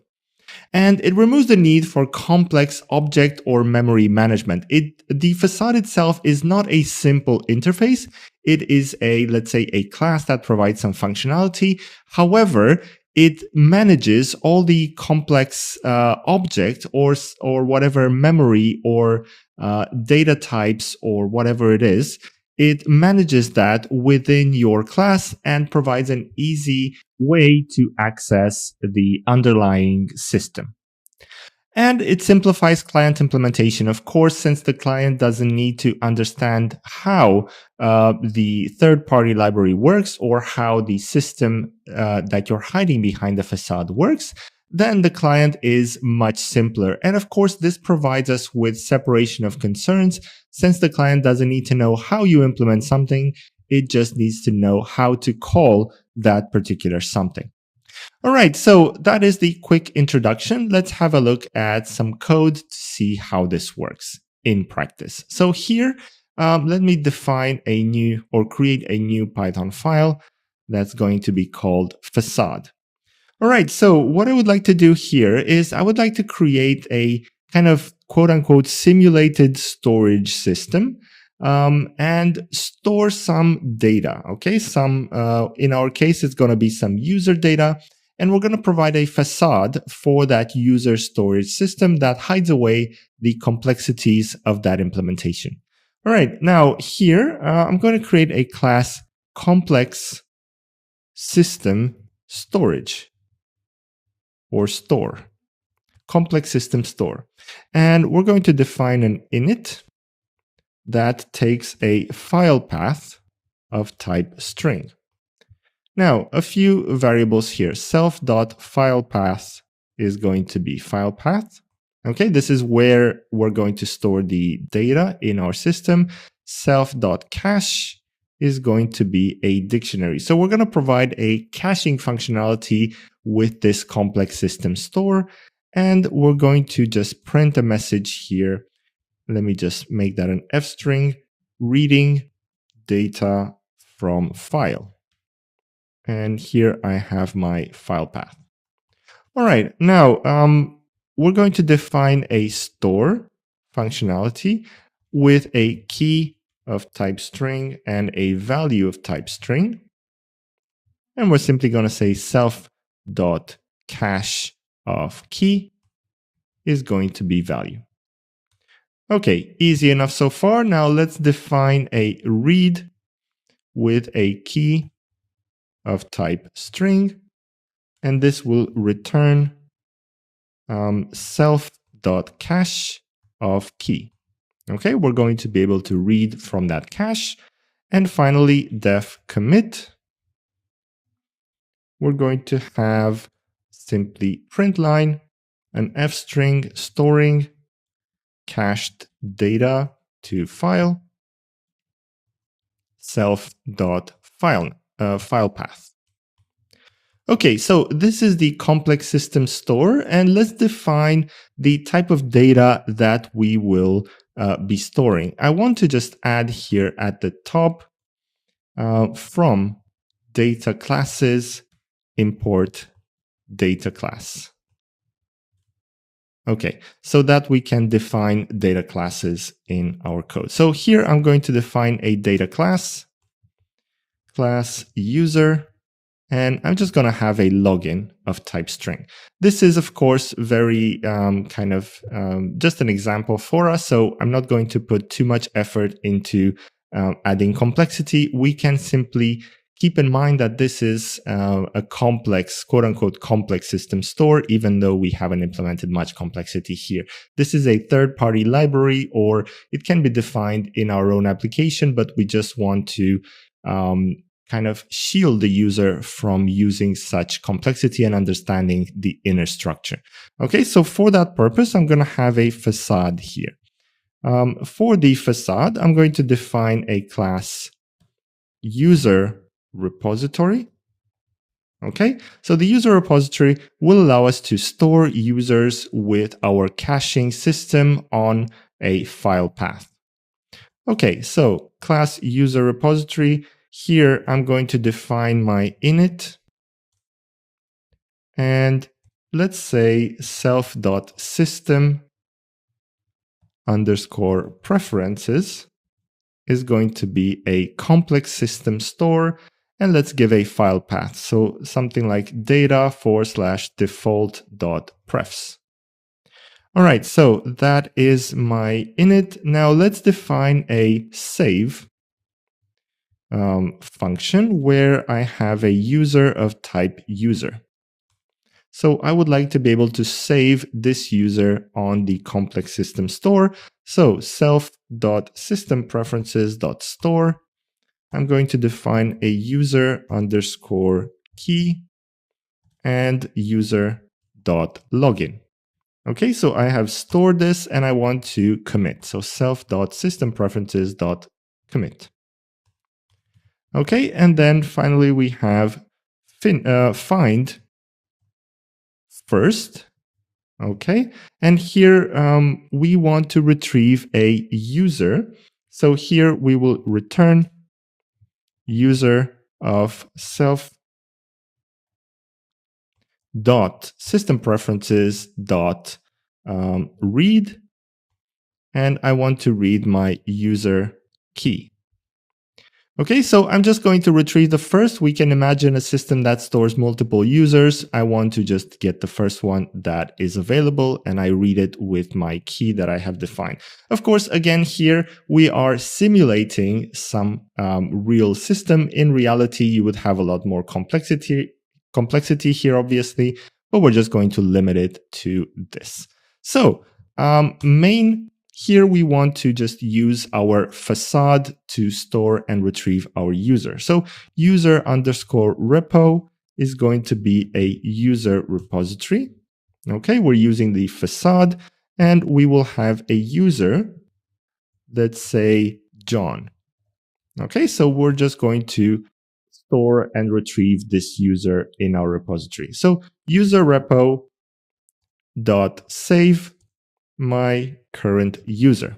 So I have saved it in my repository and I want to retrieve it. So retrieved user is going to be user repo.find first. That just retrieved my user, and I can just print my retrieved user.login. It should be the same as the one we defined here. All right, so that is my functionality. That is my facade. You can see in my main system, in my client code, I am only using the facade. I am not actually using the complex system store. That is hidden behind my user repository facade. So let's go ahead and run this code. And we can see, first of all, reading data from file default preferences. This is the init function. Then storing cached data to file. Okay, that is the commit functionality. And then we are retrieving the user. And just to confirm that we have retrieved the right user, we are printing the login, and we have John that we have defined here. So that is how, on a very high level, you implement the facade. All right, so let's talk about the flyweight design pattern. The flyweight design pattern, as its name suggests, is all about reducing the load or the requirements on a system. So for example, on a memory system, it reduces the amount of stuff that you store in memory. In a processing system, it reduces the amount of processing that you might want to do. That is where the name flyweight comes from. So let's have a look at a quick kind of abstract example to give you an idea of how this works. So let's say we have a system that has some limited memory capacity, right? Let's assume we are in some sort of game where we want to produce elements on a screen and we want to display them. So one kind of naive implementation would be to create as many objects as we require and store them in memory as they come up. okay, and remove them as they get destroyed. So you can think about a kind of a war game where you have soldiers that come up on the screen, and you want to store every single soldier. You want to store them in memory when they are visible. Okay, so that is how this might look. But of course, this is kind of an inefficient way to go about it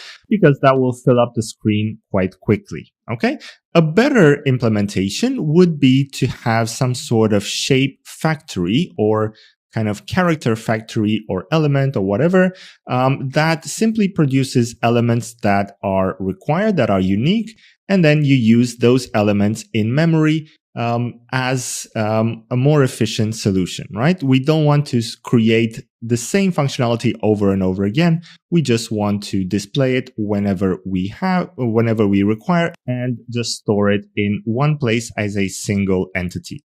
Now, of course, this doesn't work for everything. So if we take the example of our war game, you could store the sprites that are required to display the elements. You could store them in a factory. However, you might want to have elements for every single quote unquote soldier or character on the screen. You have unique information related to that character. So for example, the direction where they're moving, or whether they are firing or hiding or whatever it is, the state of that element, you still have to uniquely store it for that particular character. However, the stuff that you can store in common, like the sprites, you can and should store them in a central location. So that is where the flyweight design pattern comes in.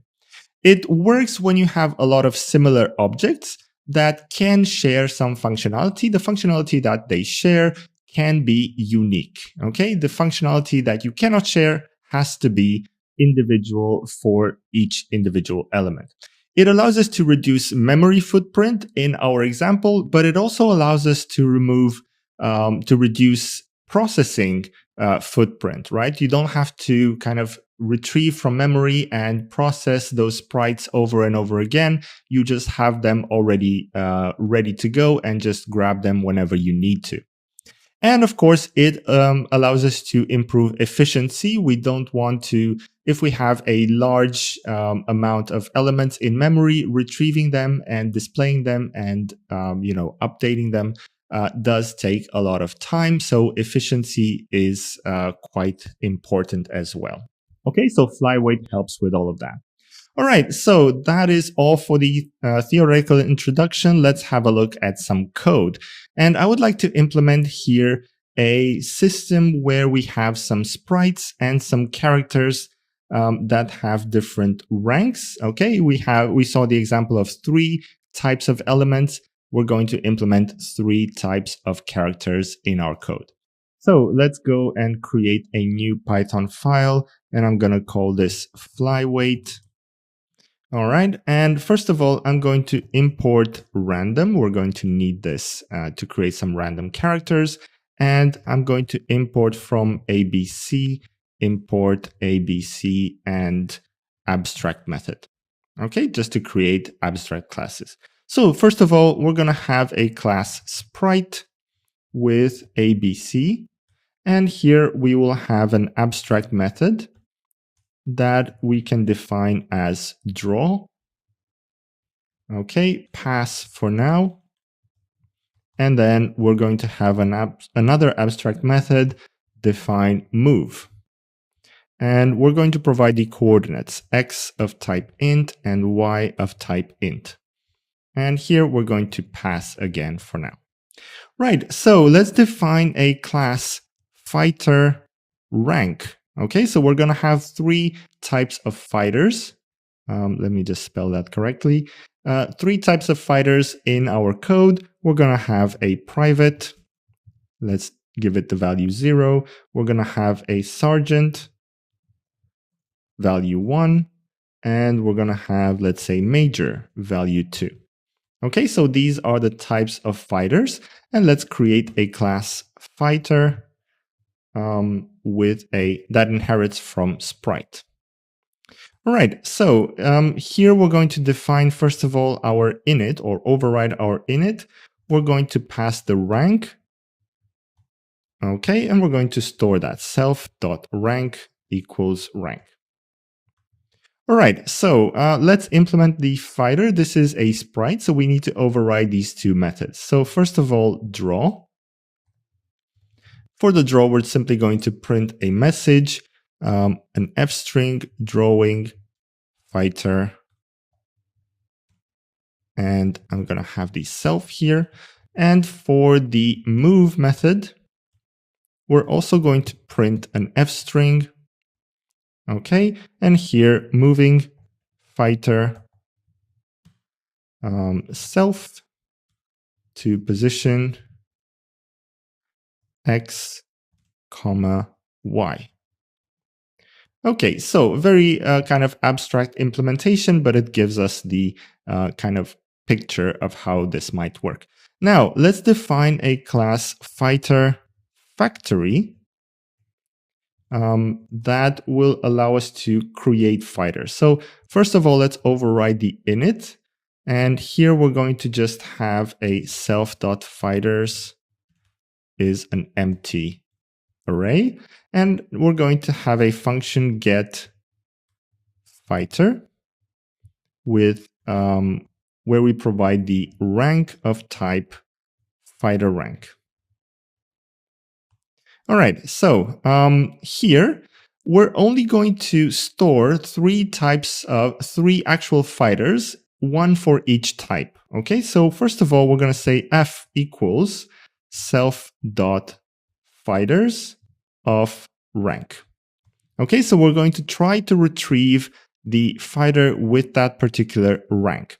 Now we're going to say if not f. So if we don't have one, then we're going to create it. F equals fighter of our rank.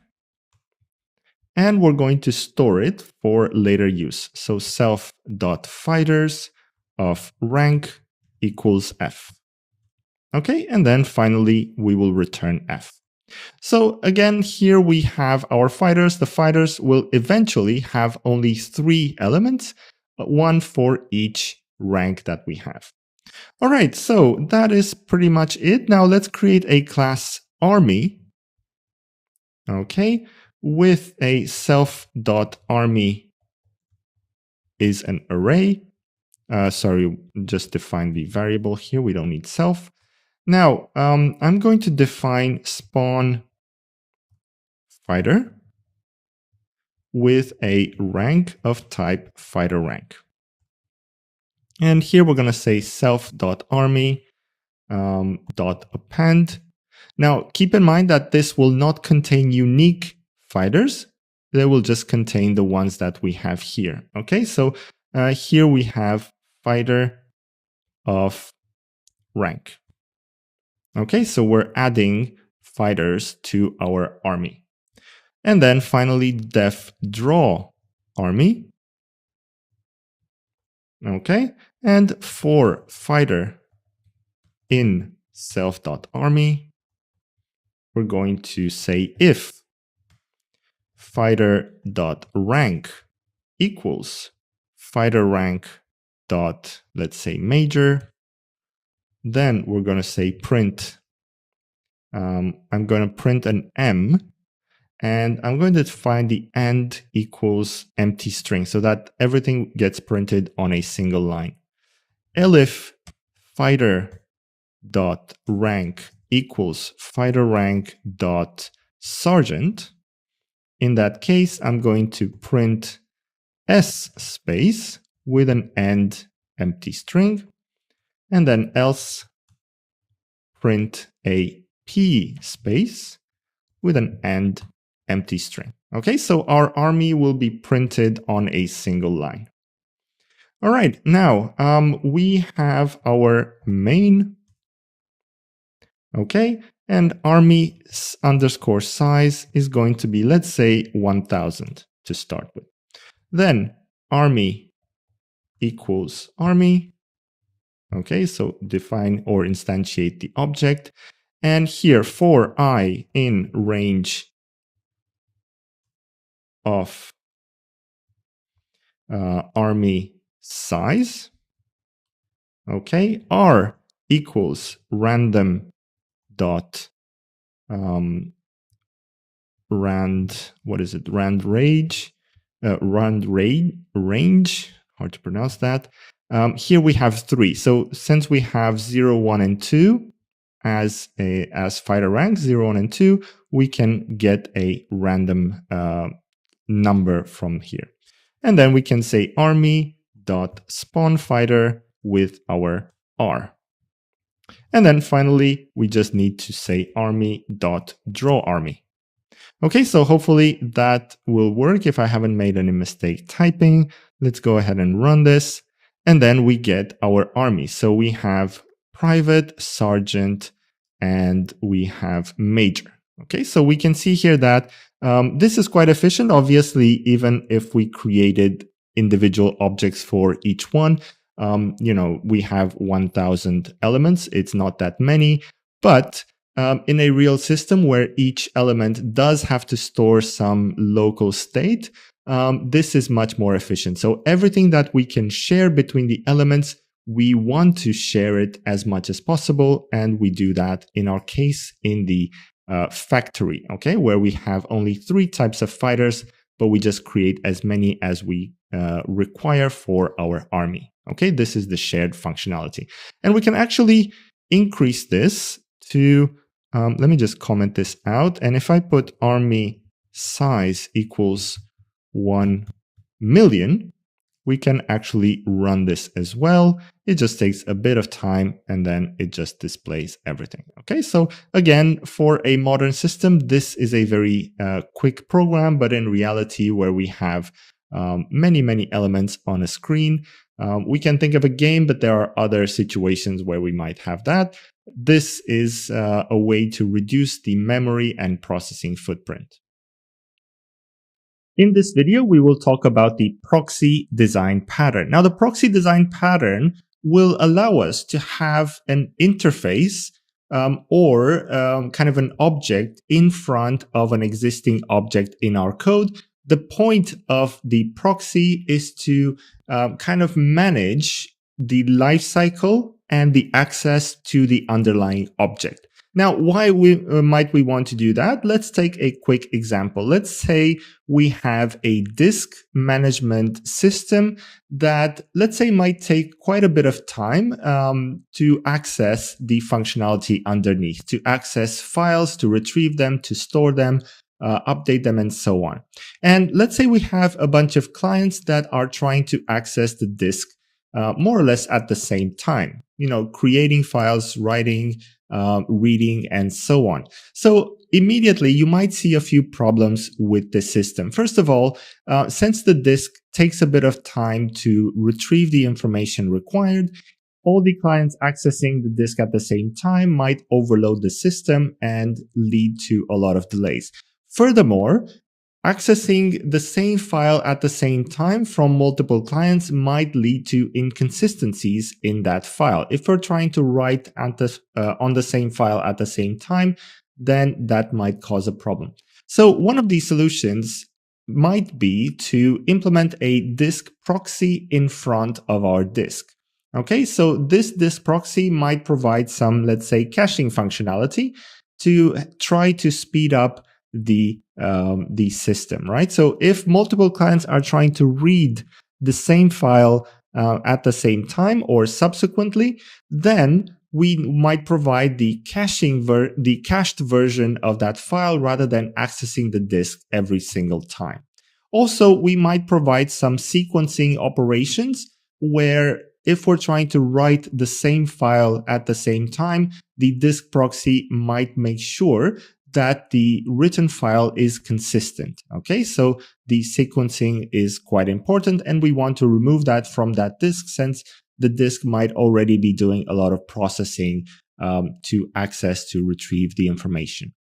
All right, so the proxy, in brief, just provides some functionality before or after calling an object. So we might want to provide functionality before, after, or instead of the underlying object. Importantly, for the proxy, it provides the same interface as the original object. So here, the accessing system, so in our case, the clients, do not actually know they are talking to a proxy rather than the disk, and they actually don't care, okay? As long as the information is consistent, the proxy might just, they might access the proxy instead of the real disk without actually realizing it. Now, there's a couple of similarities with other design patterns. So the proxy pattern is quite similar to a few other patterns, but there are some important differences. First of all, the proxy is quite similar to the facade design pattern. The important difference here is that while in the facade we provide a simple interface to a complex system, the proxy has the exact same interface as the object that it is kind of hiding, right? So the clients in the proxy case do not actually know they are not talking to the actual object. They think since they are accessing the same interface, then they think they are talking to the real object, even though they are not.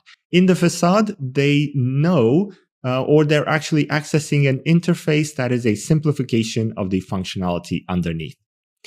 In addition to that, we have a similarity with the decorator pattern. So as we've seen, the decorator pattern can also override, can also replace the functionality underneath.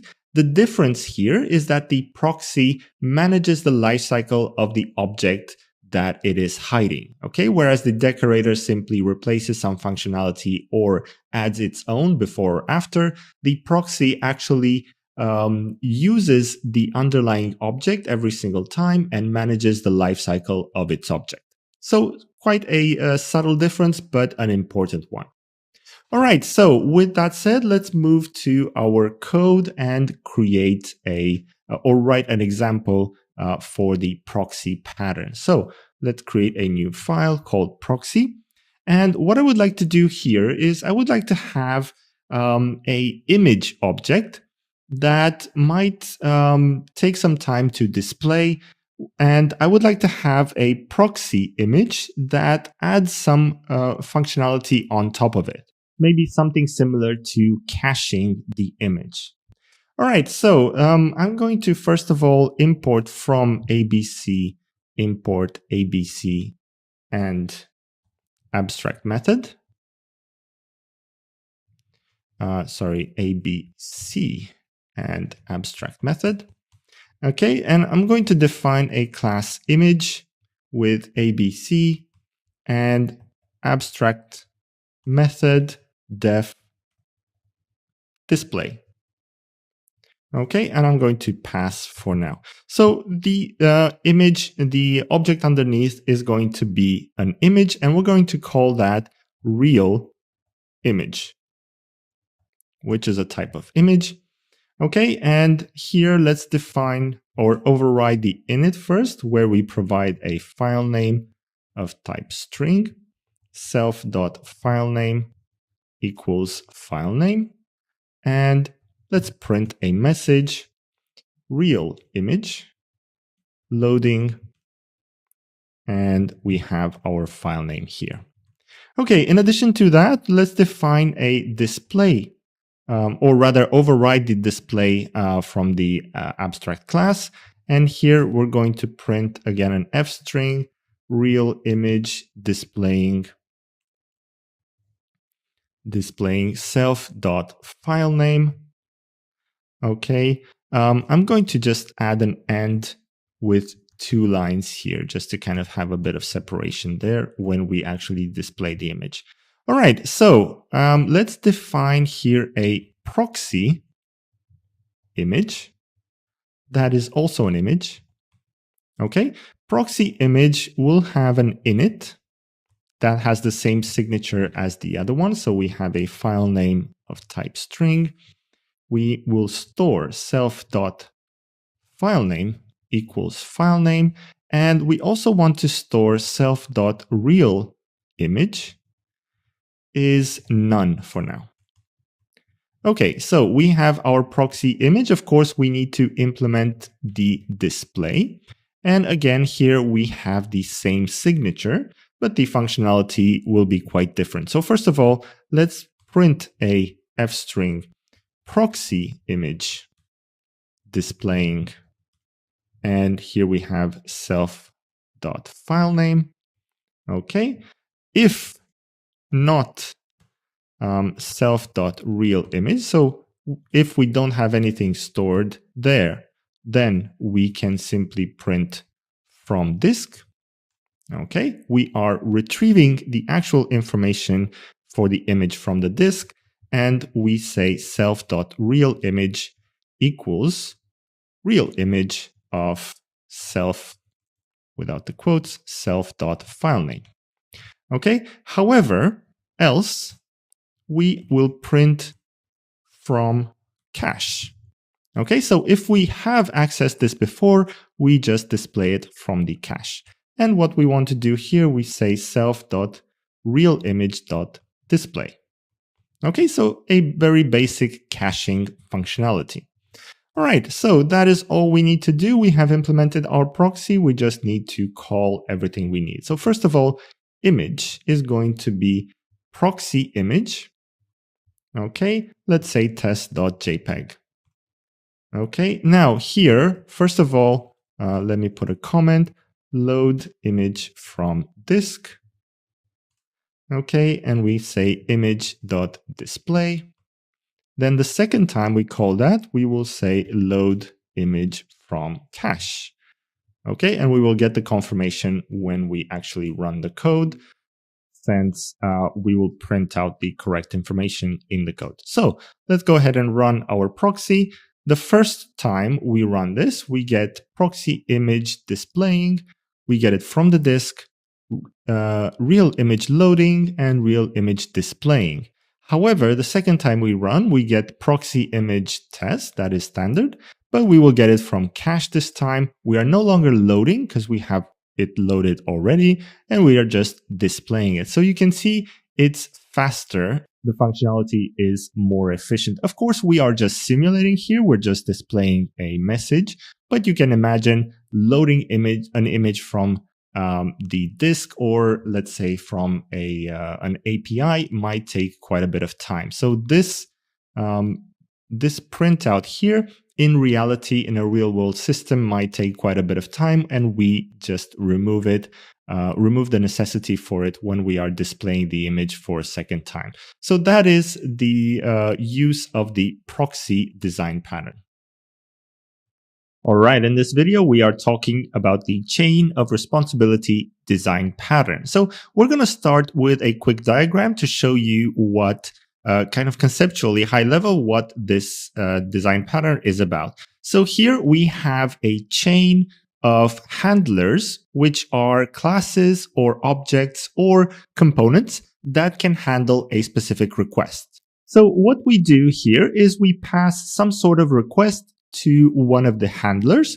The handler will process that request in some way, and then it has two options. First of all, it has a link to the next handler in the chain, so it could pass the request down the chain, or it has the option to kind of quote unquote consume that request and return a result, thus skipping the rest of the chain. And if the request moves on to the next handler does the same thing, either processes it and consumes it, or simply hands it over to the next handler, depending on the logic that is implemented in that particular handler. Okay, so you will find this pattern quite often in various systems where you have multiple components in your system that can handle a specific request. So to kind of sum up, we define a chain of handlers to process a request. Each handler contains a reference to the next handler. So we can pass that request to the next one, and that is how we actually create the chain. Okay, each handler moves the request down to the next handler.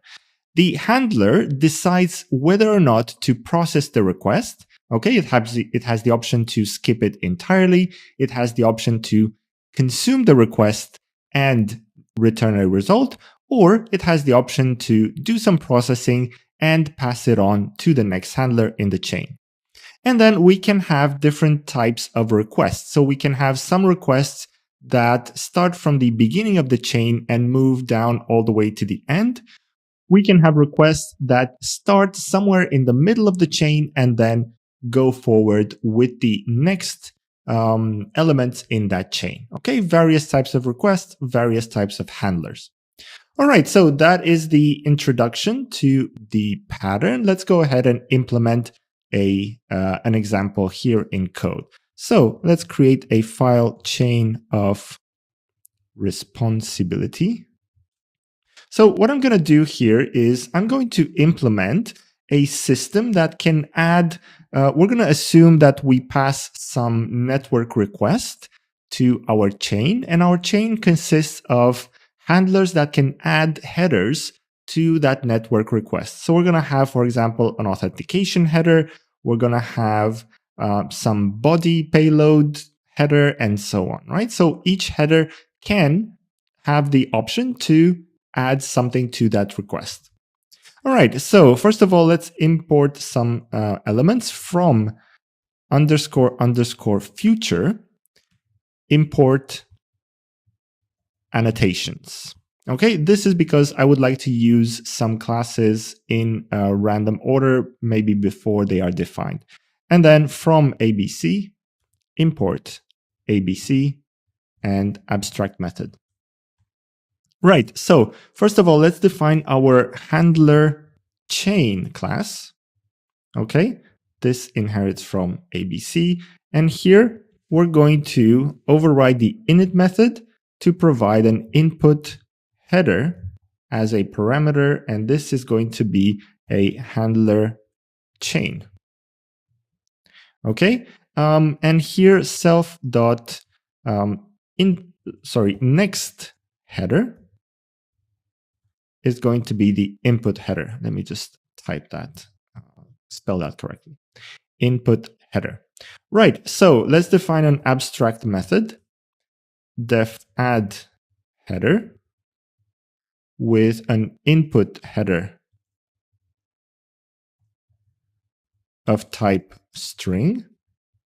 We're going to pass, and then we're going to define a do_next method with an input header of type string. Okay, so the input header is basically where we add our functionality, our data for this particular header. So here we can say if self.nextHeader. If we have a next header, then we will return, we will pass it on. So we will return self.nextHeader.addHeader with input header, and then return input header. So if we don't have a next header, we just return the result. If we have one, then we invoke the add header with the information that we have here. All right, so let's define a class. And here we're going to implement some handlers. Okay, so we're going to have authentication header with that inherits from handler chain. That's going to be part of the handler chains. And we're going to define an init method with a token of type string. And we're going to provide the next header of type handler chain. We're going to have none by default. Okay, so we're going to first invoke the super method dot init with handler chain with next header, that's the name. Okay, and then we're going to say self.token is going to be equal to token. All right, so that is the instantiation. So we're going to implement the add header method. And here we can simply say h equals an f string, input in curly brackets, input header.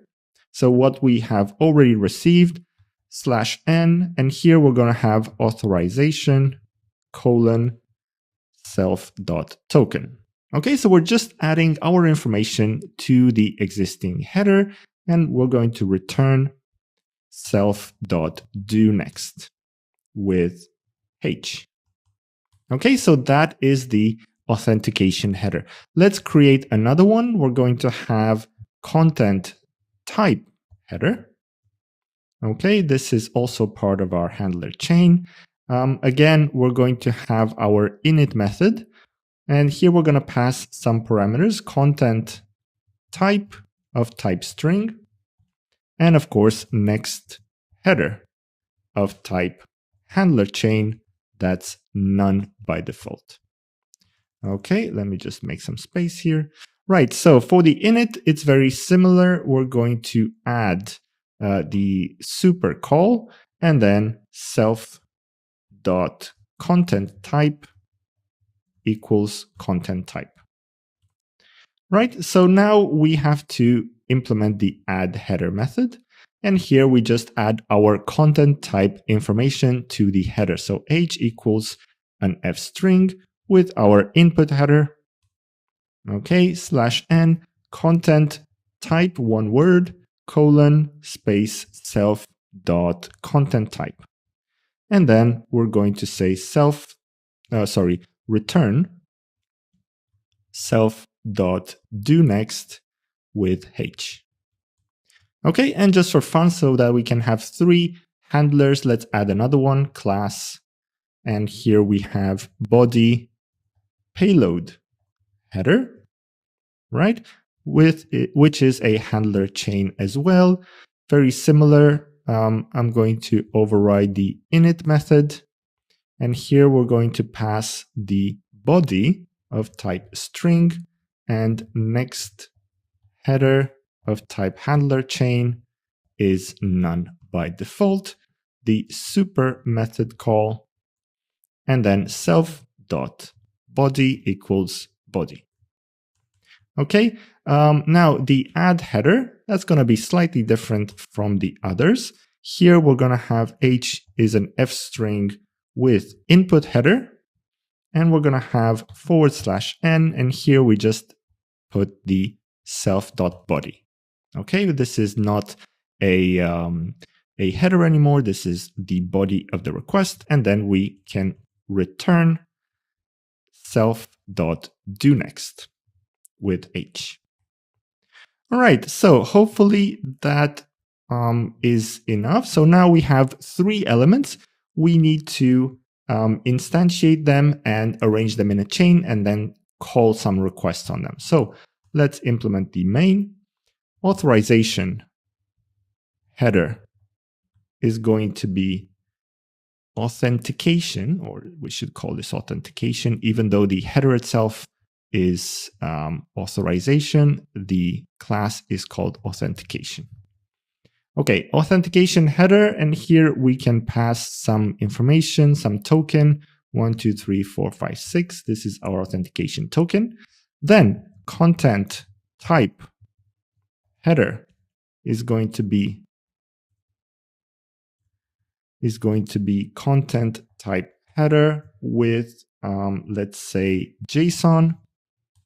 Okay, body header is going to be body payload header. And here we have some JSON. So let's say body colon and curly bracket. Let's escape the quote.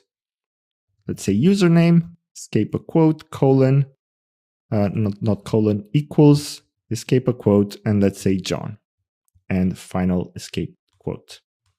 All right, so we have our three headers. We need to arrange them in a chain. So authentication header dot next header is going to be the content type header, and content type header dot next header is going to be the body header.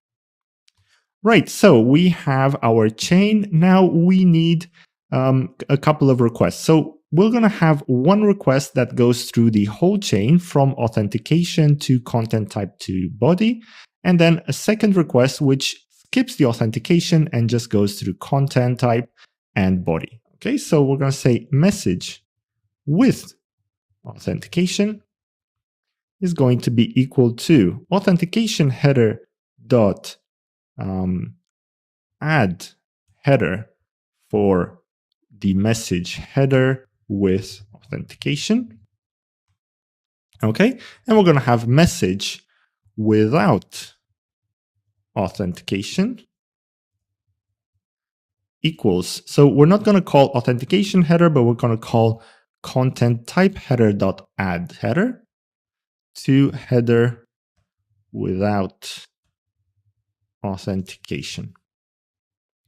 All right, so that's all for now. And we just need to print the message with authentication.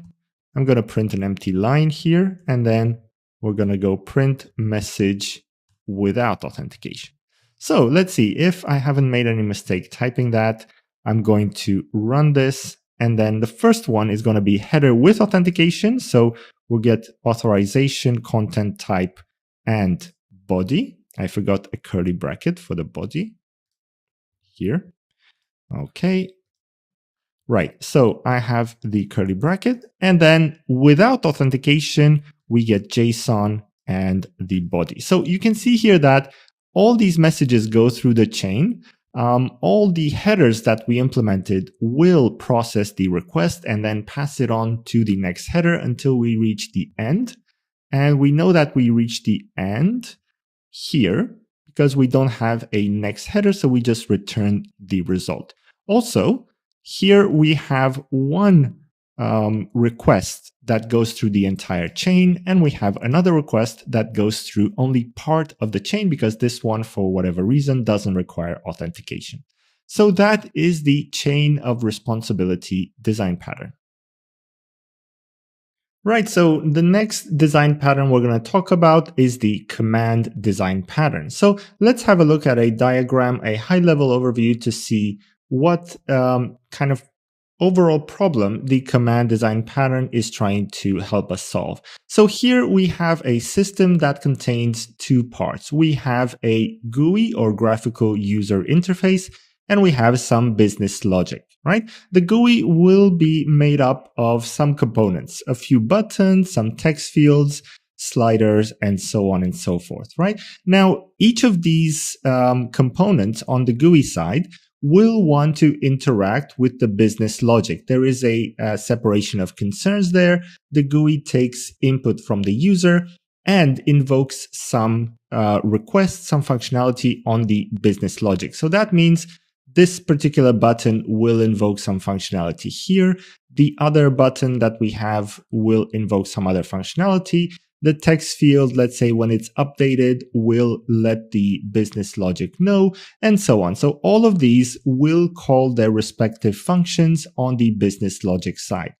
So immediately you can see a problem with this, and that is the tight coupling between the GUI and the business logic, right? So all the components here need to know exactly which function to invoke on the business logic side.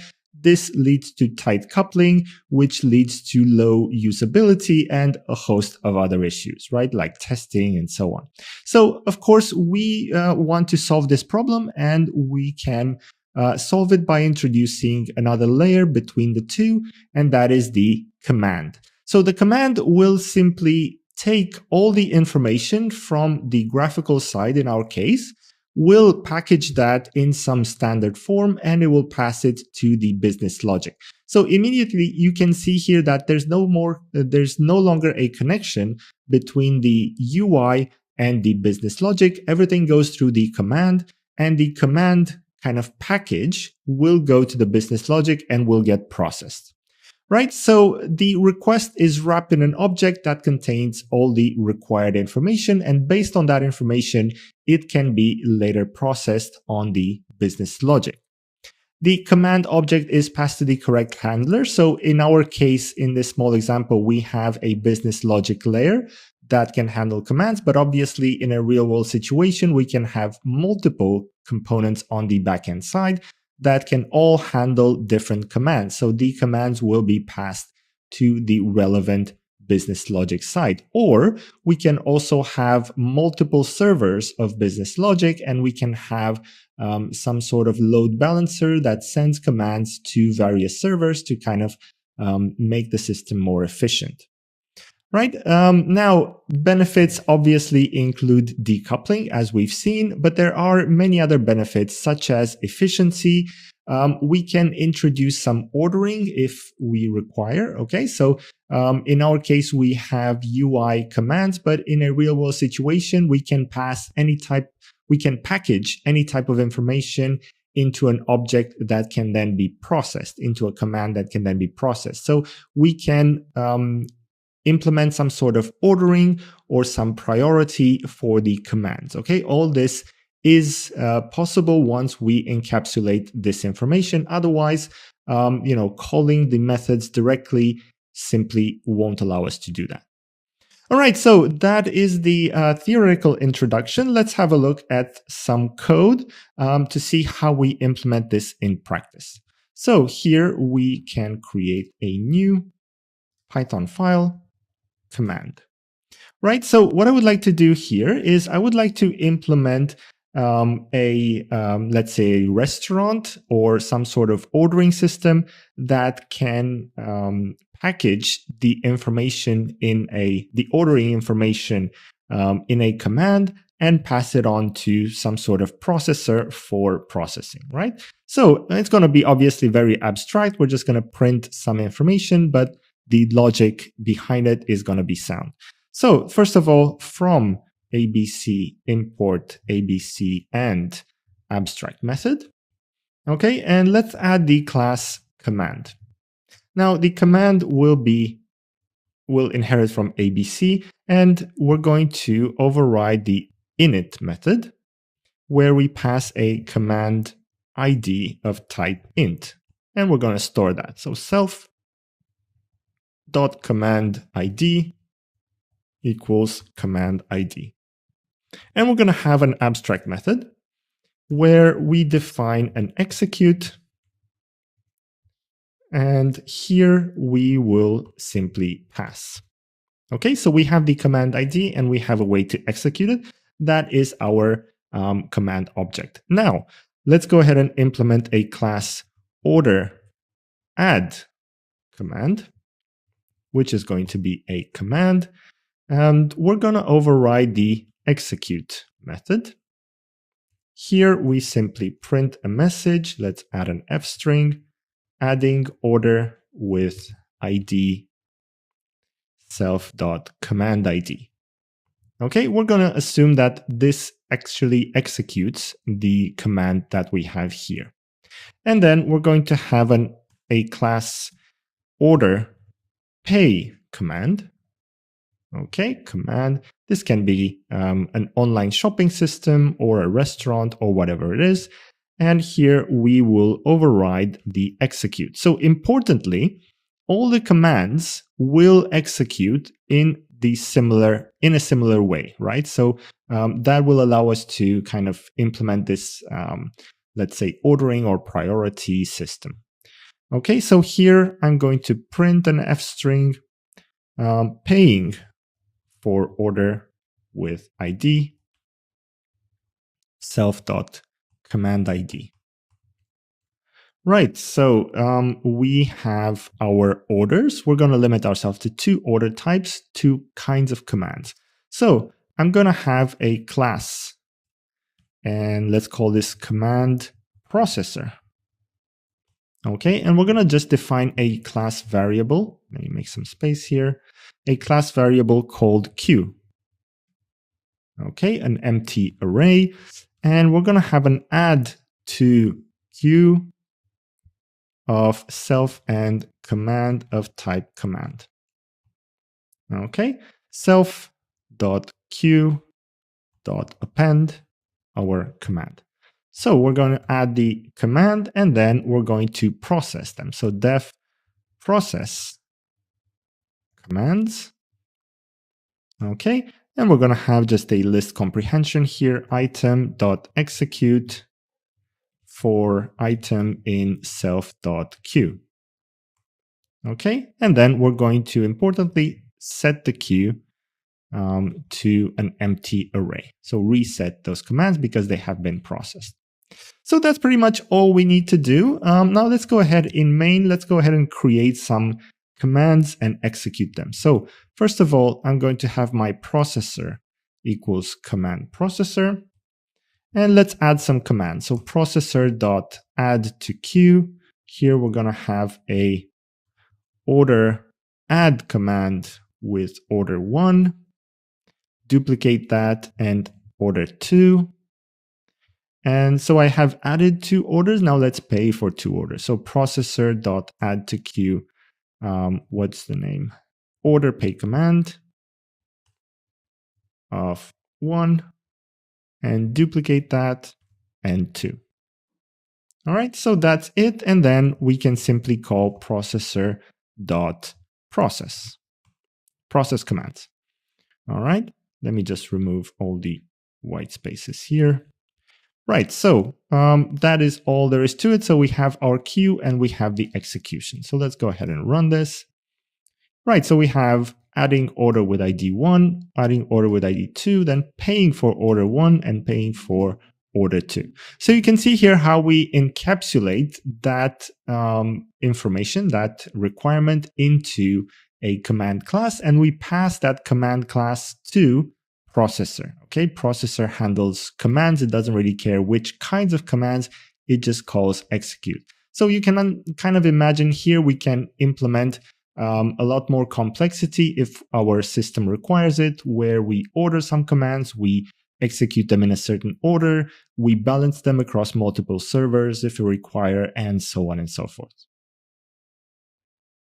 The interpreter design pattern is a pattern that's very useful when we're trying to have a system that can quote unquote understand or process a language. Now, languages don't have to be, human languages. They can be mathematical languages or some sort of programming system. However, the interpreter allows us to move through a quote-unquote sentence in that language and understand it and do some processing on it. Now, this sounds a bit abstract, so let's start with an example. Let's say we have a mathematical, equation, right? So 5 plus 3, whatever that is. We have 4 main symbols here: plus, multiply, divide, and we have minus as well, although it's not included here. And we want a system that can kind of understand this expression, okay? So it can allow for the flexibility of algebraic equations using only these 4 symbols. So how do we do that? We can build a kind of a tree from these expressions. So first one is going to be, for example, here, we're going to take the last symbol that is a division and add the 2 components of it. On the left side, we have another tree. On the right side, we have the number 5. Now, on the left side, we can take the symbol multiplication and have a binary tree there as well. On the left side, we have some expression. On the right side, we have the number 2. Okay, so if we take the left side again, we have a plus symbol. On the left side, we no longer have an expression. We have a, this should be 5, right? 5 here, that's my mistake. But on the right side, we have the number 3. So we build this tree, this binary tree, with this expression that we were provided, and then we can have the system go through that tree in a binary way and calculate the result. Okay, so this is kind of an example, but this works very well with any other kind of quote-unquote language, right? So we recursively evaluate grammar and expressions. Grammars, in this case, is going to be the symbols, and expressions are going to be the numbers. This works for parsing systems, for processing engines. So if you're trying to understand, the best example is a mathematical equation, a processing system that can cope with that will use an interpreter pattern. We have 2 main components in our pattern. One is going to be a terminal expression, which in our case are the numbers. Okay, these are terminal. And we also have non-terminal, which in our case will be these 4 symbols, or 3 in the case of this particular equation. So terminal and non-terminal expressions. All right, so that is the introduction. Let's have a look at a piece of code to see how this works in practice. So I am here in our editor, and I'm going to create an interpreter file. And first of all, I'm going to define an abstract expression. That's going to be a class. It will have a static method. Okay, and it will define an interpret that will simply pass for now. Okay, so we have expressions, right? Abstract expression. Now we're going to define two types of expressions. One are going to be terminal and the other are going to be non-terminal. So first of all, terminal expressions, or expression, because that's going to have a class. Now, in our case, the terminal expression is going to be the number, which is going to inherit from abstract expression. So let's override the init method and pass the value here for our number. Self.value is going to be, now let's convert this to float, since our expression will be able to give us floats, right? If we have division, then we can probably assume that at some point we'll have float values, right? So this is the number. Now let's define an interpret, or override the interpret. And of course, I need self here. And I'm going to return self.value. Right, so that is the terminal expression. Now let's define non-terminal expression, and that is going to be class algebra, or algebraic. Let's call it algebra for short, expression. Algebra expression is going to be an abstract expression. We're going to override the init method. Okay, here we have two parameters, left and right. Okay, so let's just store that. Self.left is going to be left, and self.right is going to be right. Now, we're not going to add the interpret here because we will override that, since it comes from abstract expression. We'll override that when we implement classes that extend from algebra expression, which we're going to do now. So we're going to have class add, which is an algebra expression. Okay, and we're going to define interpret with self, and here we will have return self.left.interpret plus self.right.interpret. Okay, so that is the add. Very, very simple. So we allow the left expression to interpret and the right expression to interpret as well. Often we will get the right expression is going to be just a number, which interpreted will just return the actual value. However, the left expression will require, recursive calls for this interpret. All right, so that is add. Now let's add subtract with algebra expression. And we're going to define interpret here. And we will return self.left.interpret minus self.right.interpret. Okay, very, very simple. We're going to have class multiply algebra expression. And actually, I'm just going to copy this and paste it here. And I'm going to have here multiplication. And then finally, class divide algebra expression. And I will paste that and make sure we change the symbol division. Okay, so these are my 4 algebra expression or algebraic expressions. So that's pretty much all we need to do. Now let's just go ahead and implement the main. The main will kind of contain a bit more information. Okay, so let's have a target expression here. That's going to be, let's say, 3 plus 5. Make sure you put the spaces in.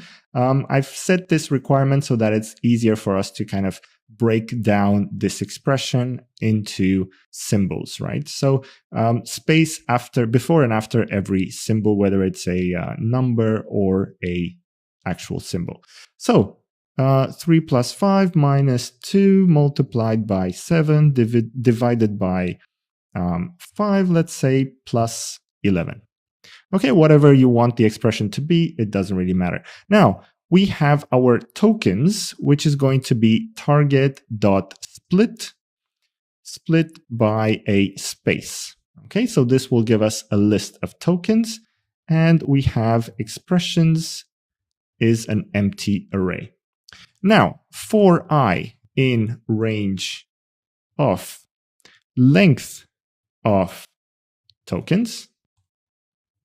Okay, now here, if I equals 0, if we reach the end, we can say expressions dot append our, this is going to be a number. So we know that always at the beginning we have a number. So we can just add it to our expressions, tokens of I.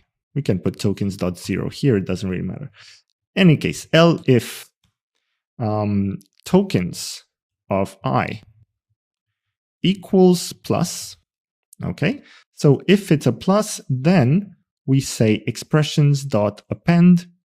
Here we have an add expression, okay?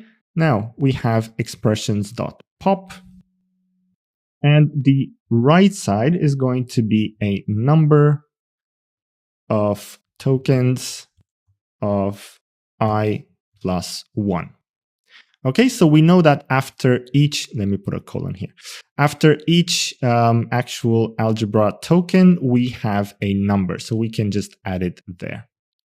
Okay, then if tokens of I is going to be minus, okay, we can do the exact same thing. So let me just copy and paste that, except this is a subtract. Okay, let me make sure we haven't made any mistake. I think it's fine. Then if tokens of I equals multiplication, then we have, instead of add, we have multiply. And then we have if tokens of I equals division. We need some quotes there. Okay, then we have divide. Right, so we have all the information. We have constructed our expression, so we can just call result is going to be equals expressions dot pop dot interpret. Okay, and then we can hopefully print the result here if we haven't made any mistakes. So I think that is all there is to it. Let's run this code and see if it works fine. Yes, 19.4. So that works fine. Now, there might be some edge cases which I haven't verified. So for example, if we just provide a target of a single number, you can check that. But the main idea here is that if we provide this kind of expression in a certain format, an algebraic expression, this interpreter pattern will go through it recursively, build the expressions that we've defined, and apply the interpret function to each one recursively and give us the final result. Okay, so hopefully you see how the interpreter pattern works. All right, next on our list is the iterator pattern. Now, to be fair, if you've been a developer for more than 5 minutes, you've probably already used iterator in your code. Okay, so you probably already know what the iterator is.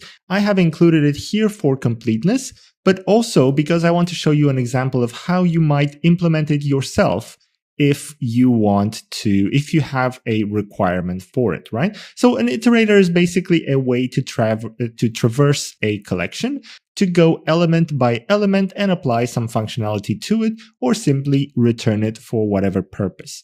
It has two methods. First is going to be the hasNext, which will return a Boolean on whether or not there is anything more in that collection. And then next will actually move to the next element and retrieve and return that element. Okay, so very, very simple, very intuitive. We already know how this works, but let's go ahead and implement an example and see it in practice. So I'm going to create a new Python file here, and I'm going to call this iterator. Right, now what I would like to do here is I would like to have a functionality, a couple of classes, a couple of iterators that will traverse a collection of words and will return them either in an alphabetical order or in a reverse alphabetical order.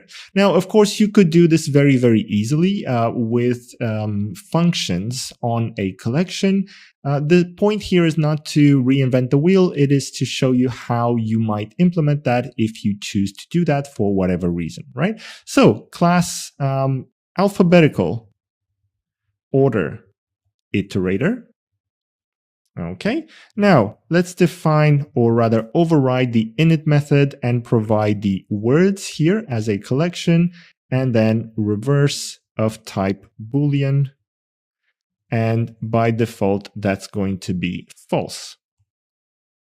Okay, so we're going to have self.collection is going to be equal to sorted of words. So we're going to sort the words in our collection, and then self.reverse is going to be reverse.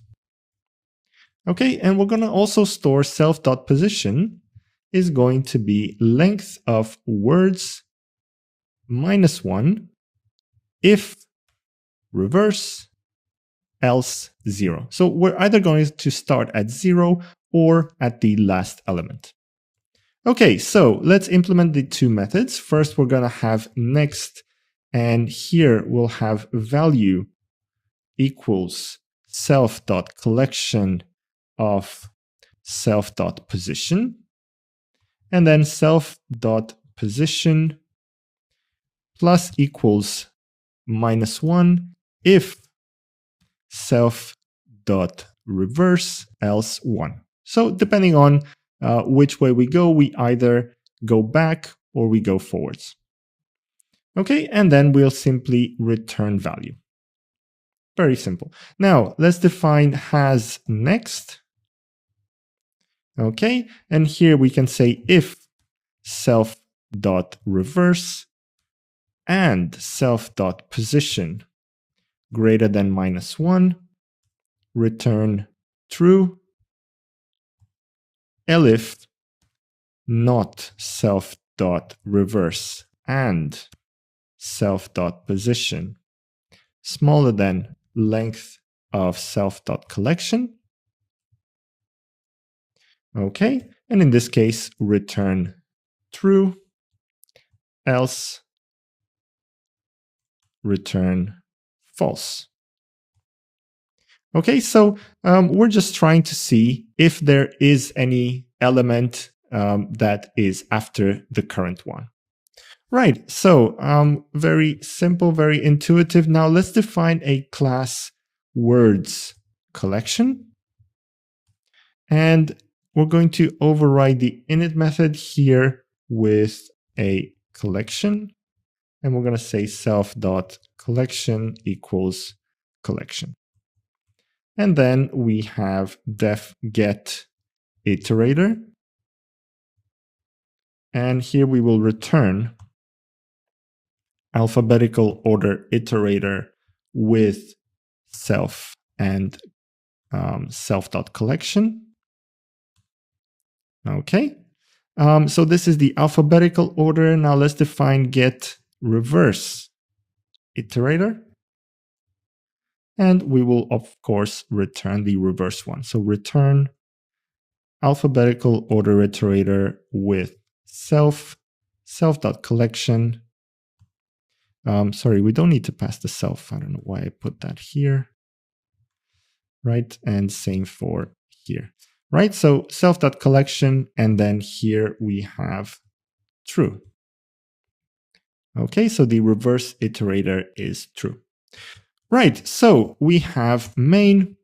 And here, let's create our collection. So collection is going to be words collection of, let's have some words, John, Alice, we have Michael, and maybe Carol. Okay, so random order.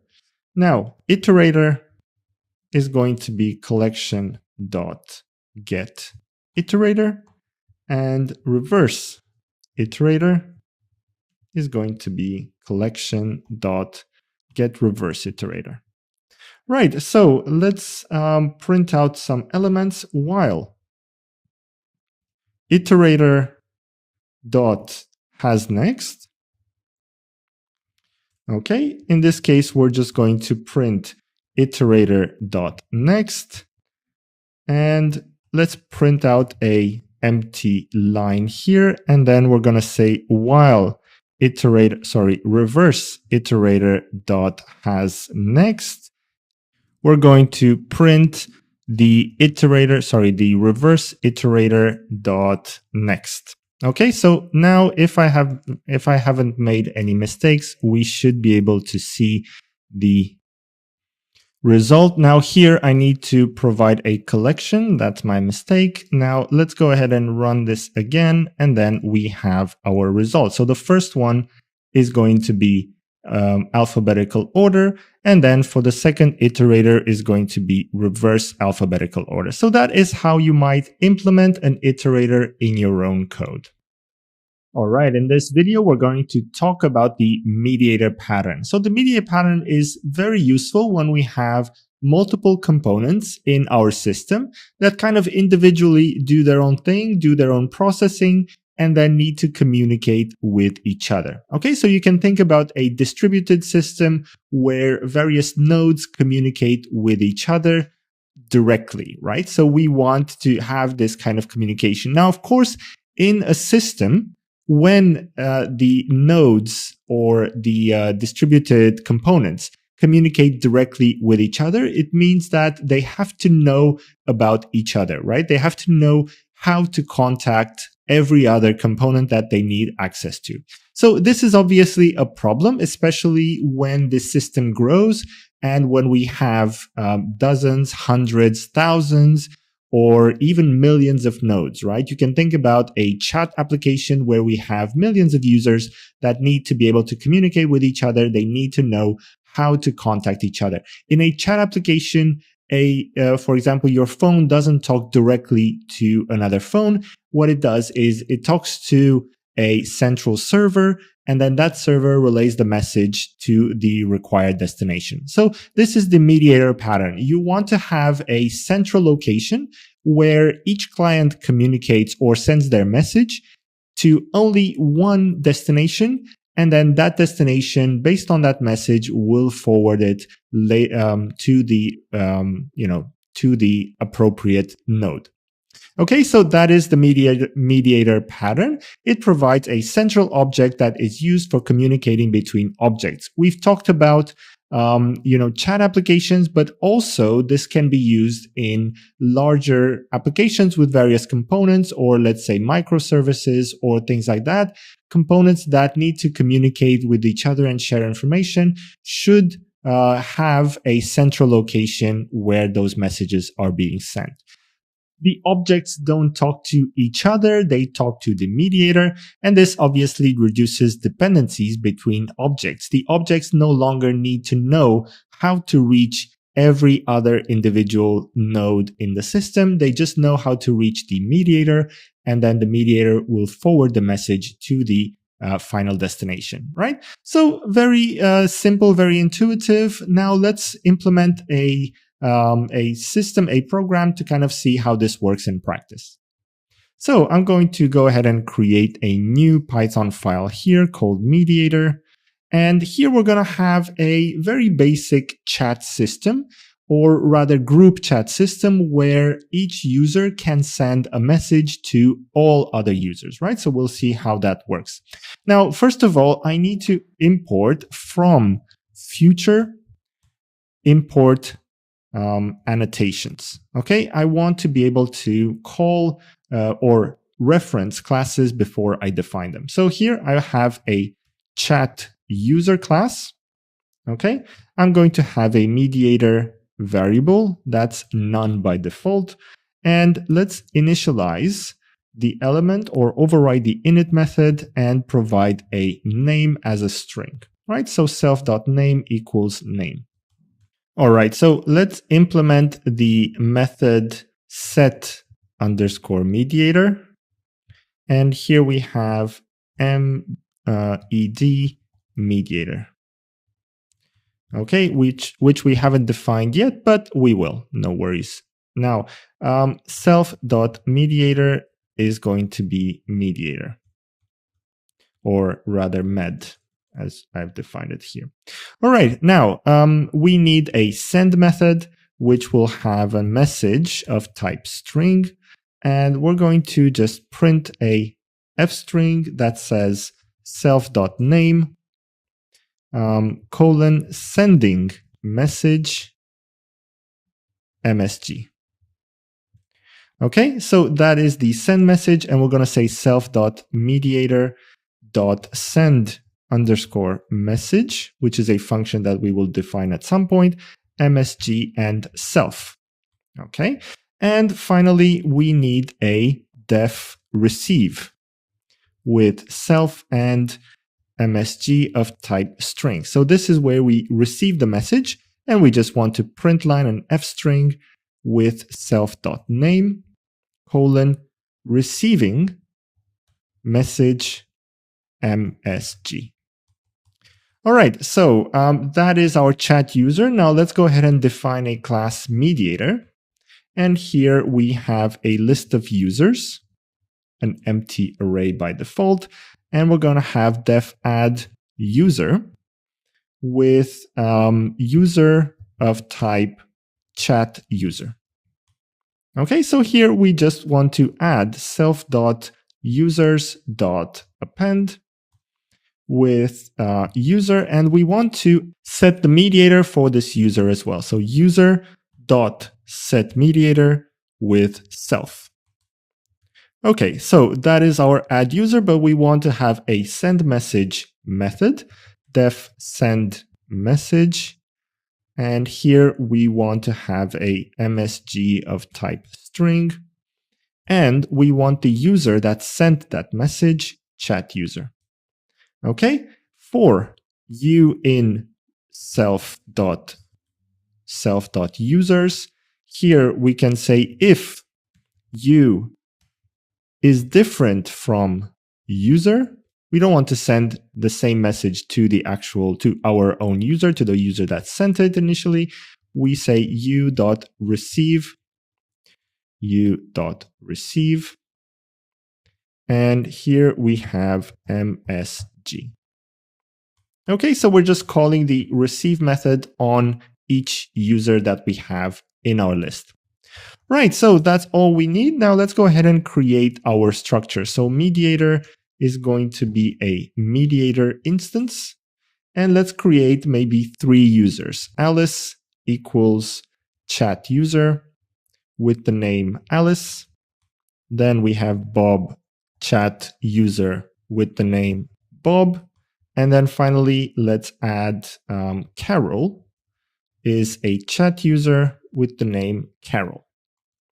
Right, so we have our users. Now let's say mediator.addUser Alice and duplicate that twice. I'm going to add Bob and I'm going to add Carol. All right, so we have our structure. Now any one of these users can send a message. So I'm going to say carol.send hi everyone. Right, so let's see how that works. Let me just run this. And we get Carol is sending the message, hi everyone. And then Alice is receiving that message and Bob is also receiving that message. So we can see that we have this mediator pattern where we have the central structure, which is used to facilitate transmitting messages between our components, in our case, multiple chat users. In this video, we're going to talk about the memento design pattern. And to kind of quickly give you an idea of what this is about, think of a undo or redo system where you have, let's say, an editor and you want to store a trace of states that you went through and operations that you did so that you can undo any operation that the user has done, whether it's writing something or deleting or, whatever keyboard shortcut they might use. You want to encapsulate that so that you can have this chain of events that you can kind of go back and forth into. So this is a memento. We have some operations that the user does. For example, here we have multiple text edits, and we encapsulate those with their own state into some quote-unquote mementos, right? And then we can kind of move back and forth between this chain of operations. This will allow us to do an undo or redo and go back and forth. So the memento at its core is simply a system to save and restore previous state without revealing the implementation details. So we don't care what the user actually did or what the details are in each memento. We simply want to be able to move back and forth between the chain, between elements of this memento chain. We have three main components. First of all, we have the memento, which stores the state, which is kind of the implementation or the details of what has been done. We have the originator, which creates the state, and we have the caretaker, which decides to save or restore the state. So the caretaker will allow us to move forwards or backwards in the chain.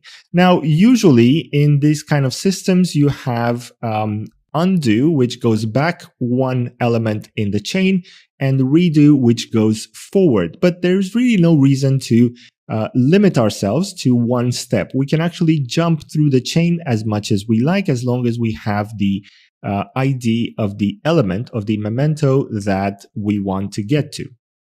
All right, so let's go ahead and implement this in code to see how this might work. So I'm going to go ahead and create a new file here called memento. Now here, we're going to define, first of all, we want to use data classes. So we're going to say from data classes, import data class.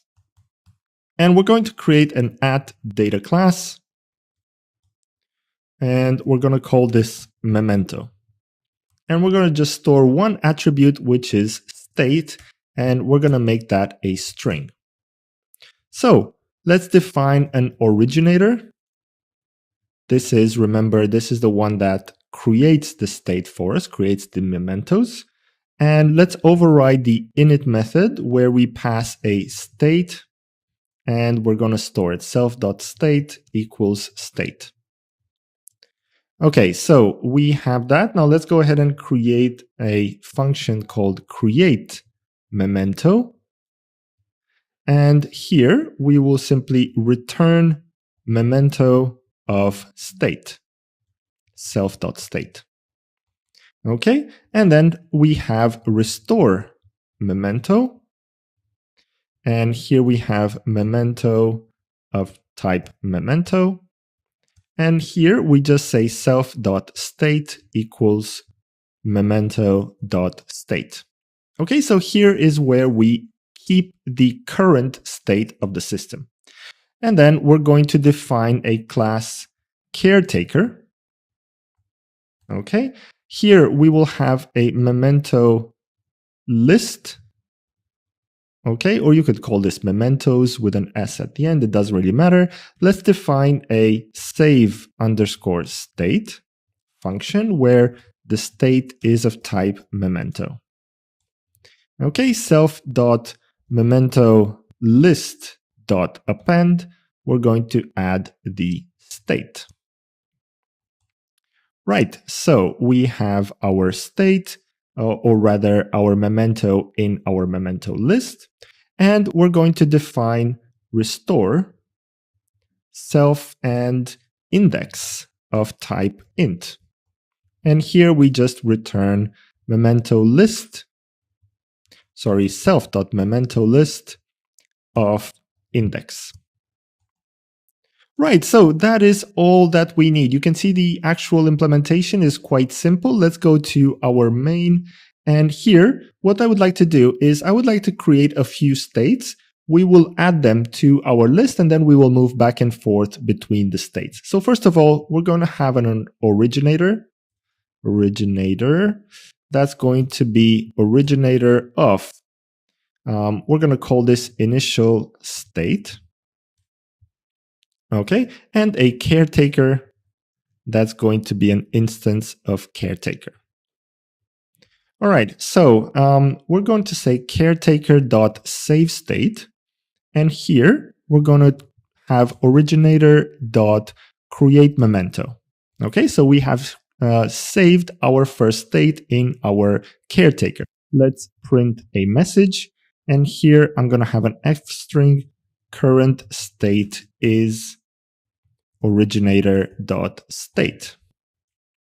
Right, so this is my original state. So now let's update this. So originator.state is going to be state 1, let's call this.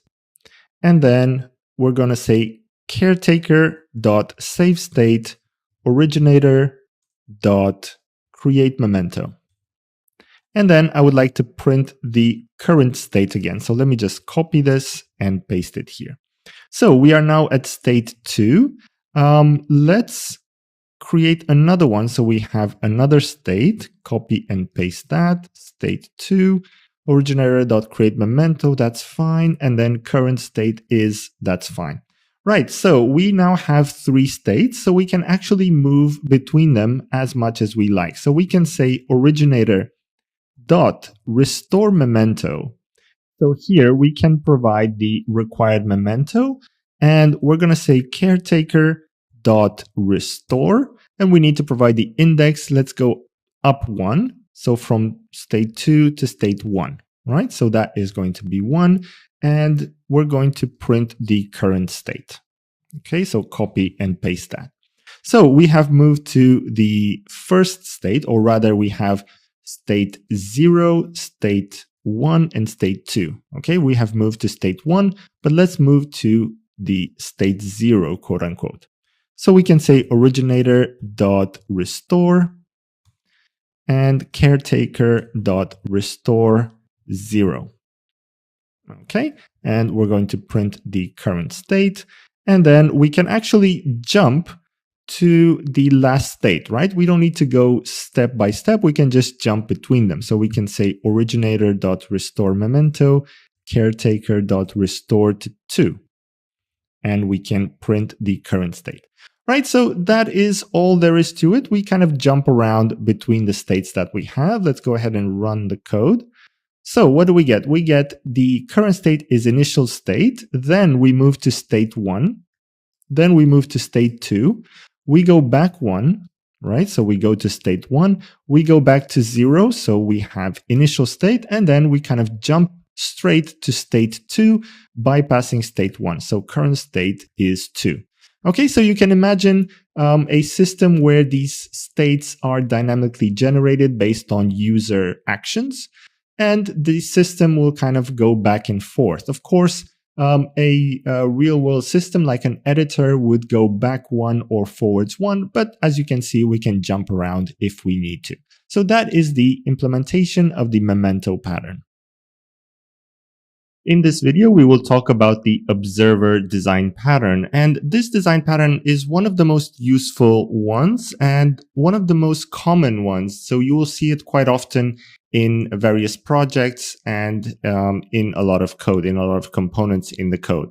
So what it does at its most basic is, let's imagine we have 2 components. One is kind of a time-intensive processing unit that does some processing in the background and at some point will return a result. And we have on the right side, we have a user of that result. Now, this is not an actual user. It's not an actual person, more of a component in the application, right? So here, the user requires this result, so it's waiting for it. And it has basically 2 options. One option, kind of the naive implementation, would be to periodically poll this time-intensive processing unit just to ask for the result. And as it's shown here, you ask it once, it says no. Is it ready yet? No, not yet. Is it ready? No. Is it ready? No. So you can ask many, many times. You will get the result no until eventually you will get the yes. So of course, this would lead to a lot of communication back and forth and a lot of wasted kind of processing, right? And this problem would get exponentially worse when we have multiple of these users. So if everybody starts to poll at the same time, if we have dozens or hundreds of these users, then that could cause a major issue where we cannot deal with that amount of communication, right? So we need to find a better solution. Obviously, the solution would be to implement some sort of middle layer here that groups together this communication so that we don't have to poll it many, many times. So we implement some sort of registry here that is simply kind of waiting for the time-intensive processing unit to finish and return the result. So as soon as the result is returned, we can start to notify the intended users. So the way this works is the users basically register their interest to this result. And as soon as that becomes available, then they will get notified. We can also have in this kind of architecture, we can also have multiple types of results that can become available. So the users or the interested components would register their interest for specific results or for specific types of results, and then they only get notified when those results come in. So to kind of sum up the observer pattern, it defines a subscription mechanism, similarly to how you might subscribe to a newsletter online, or you might purchase a subscription to your favorite newspaper in real life and get it delivered to your home. This is a very similar mechanism where users subscribe for events that they're interested in. We can notify multiple objects simultaneously. So whenever some result is available, then multiple interested parties get notified. And also we can have multiple types of events notifying multiple objects. So there's kind of a one-to-many relationship where we have multiple interested parties to one object, right? One type of response. Of course, we can have multiple types of responses, but each individual type of response can have multiple interested parties. So to kind of sum up in a bit more pseudocode kind of architecture, we have here an event generator and we have the event manager. The event manager gets notified when the events are available, and it stores a list of subscribers, right? The list of subscribers can be updated whenever a new subscriber comes in or a subscriber leaves. And then when the event becomes available, then we notify the subscribers. We have a standard subscriber interface that is implemented by whoever is interested in that event. And then they have an implementation, a method that gets called when the event becomes available. Right, so that is the theoretical introduction. Let's go to code and have a look at how we can implement this. So here I will create a new file and I'm going to call this observer. Right, so first thing, I'm going to import from ABC, import ABC and abstract method.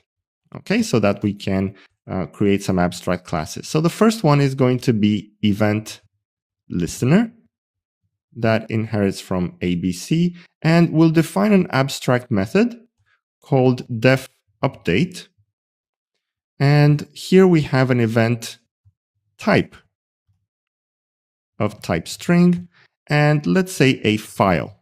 Okay, we want to notify when that file becomes available, and for now we have pass. Now we have a class event manager. Okay, and here I don't need these parentheses, we can override the init method and we can add a operations list. Operations And here we can store it self.operations equals operations. All right. Now we can also have a self.listeners that is a dictionary by default. And we're going to say for op in operations, we instantiate those listeners. So self.listeners of op, of operation, equals a list. So for each operation, we have a list of listeners. Okay, it's empty for now. Right, so let's define a subscribe method where we have an event type of type string, and we have a listener, which is going to be an event listener. So this is very simple. We just say users equals self.listeners of event type. Okay, and we just add our user to these users, or our listener to these users. So users.append, and here we have our listener. Right, so this is the subscribe. Now we need the opposite, def unsubscribe. And here we just need the, actually we need both. We need the event type of type string, and we need a listener of event listener. Okay, so very similar to what we've done here. I'm just going to copy this, paste it. So we retrieve the users of the event type, and we, instead of append, we will use remove. Remove the listener. All right, so that is the users or subscribers list. And then we need a notify method of event type and a file. Okay, so here we simply retrieve the event type. So users equals self.listeners of event type. And then we want to notify or update those users. So we're going to say u.update of event type and file. And here we have for u in users. All right, so we just notify all these interested parties. Now, we're going to have an editor class that generates our events. So editor events equals event manager of, and we have, let's add two types of operations. We have an open and we have a save. We can of course have as many as we want, but we're just going to limit to these two. And then file equals none by default. So let's define an open file method, which has a file. And here we can say self.file equals file. And then let's print a message, an f string saying something like editor opening file, and we can print out the file here. All right, so we open the file. So of course we need to notify everyone of this event. So self.events.notify. Okay, and here we can notify of the event open and the file. All right, so that is the open file functionality. We can also have a save file, so def save file of self and the file that we want to save. And this is going to be quite similar. We're going to say print. We don't need to save the file because first we assume it's open before we save it. So we already have the file stored, and we can say print editor. Instead of opening file, we'll say save or saving file, and let's print the file here. All right, and then we can notify the event. So self.events.notify, and here we have save and file. Right, so that is our editor. It simply allows us to generate events and call the manager to update everyone interested. Now let's define some listeners. So of course, we need to implement the event listener abstract class, right? So here we will have two listeners. First one is going to be an email listener that will kind of send emails whenever an event has occurred. And the second one will be a logger that will basically log events.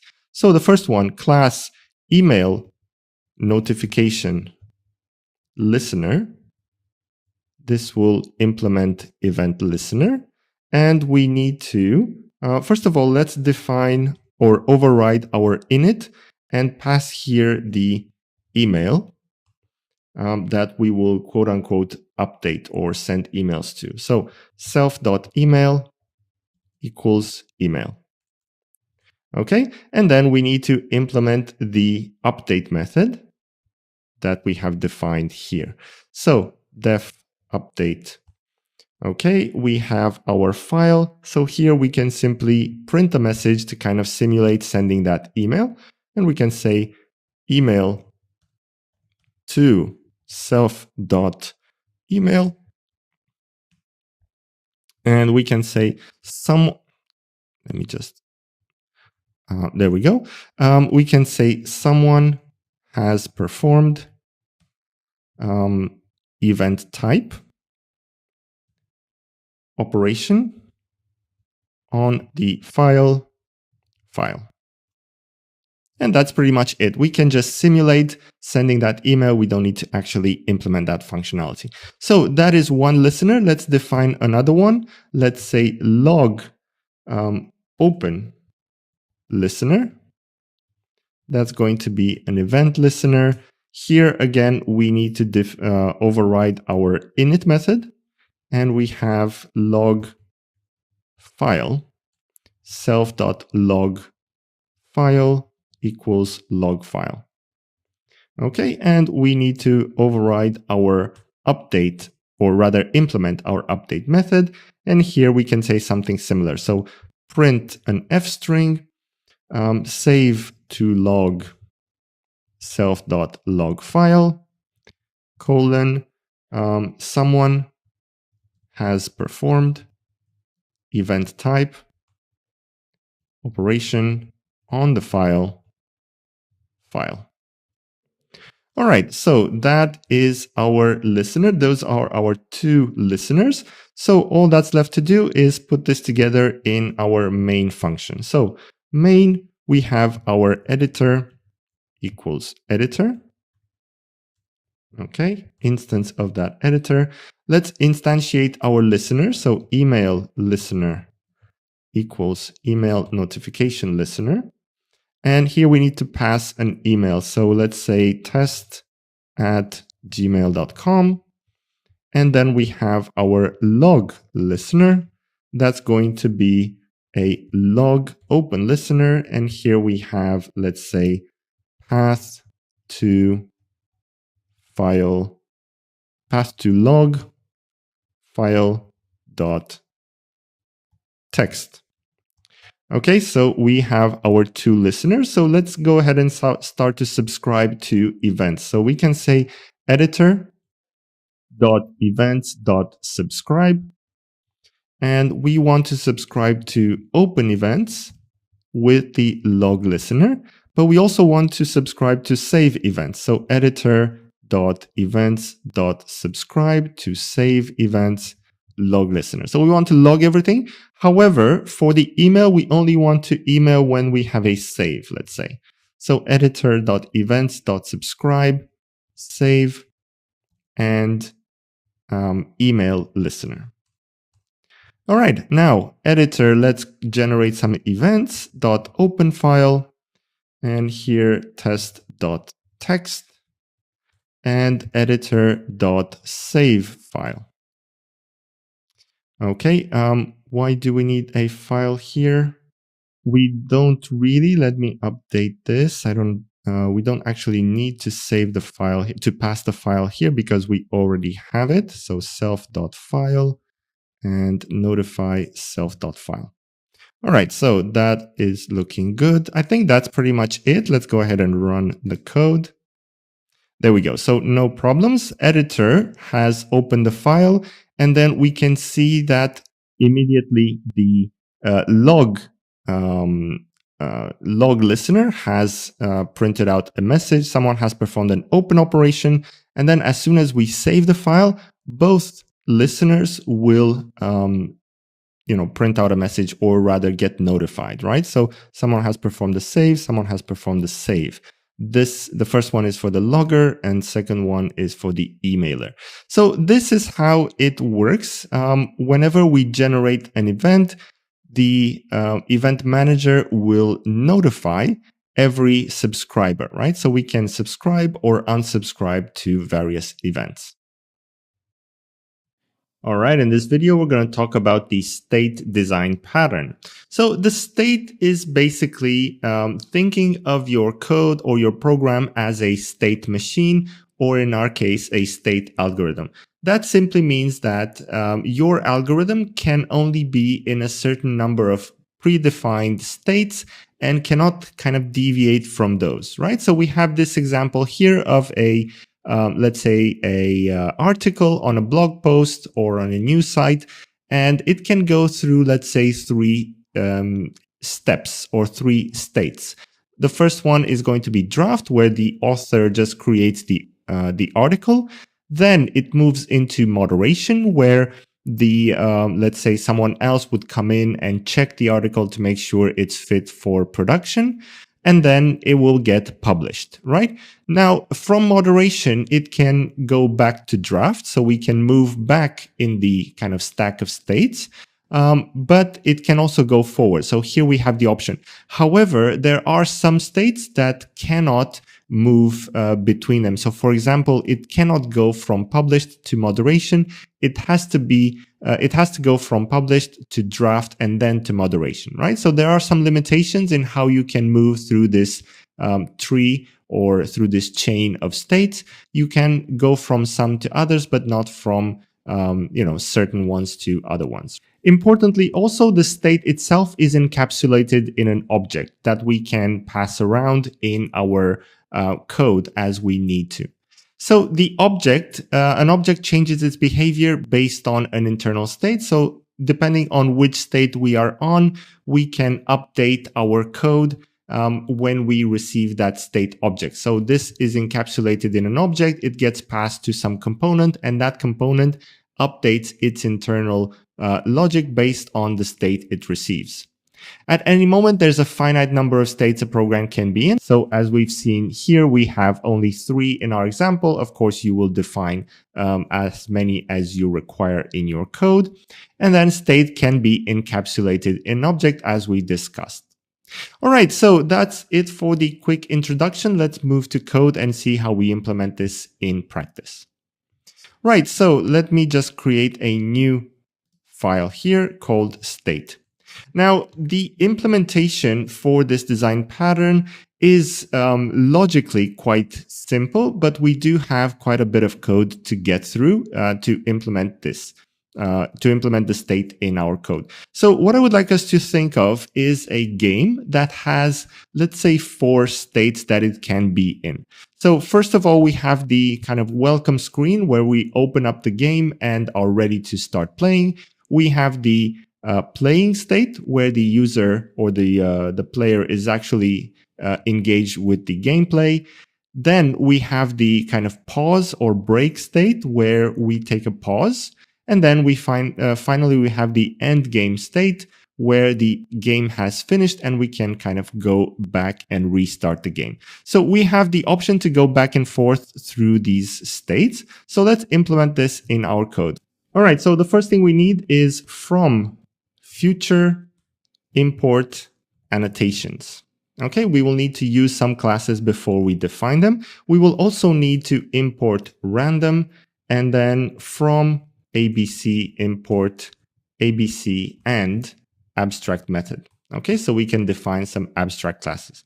Now, the first thing we need to do is we need to define a game class, and let's override the init method. And here we need to we don't need to provide any arguments, but we need to store self.state. And by default, at the beginning of the game, we will have what we call an welcome screen state. We haven't defined this yet, but we will shortly, right?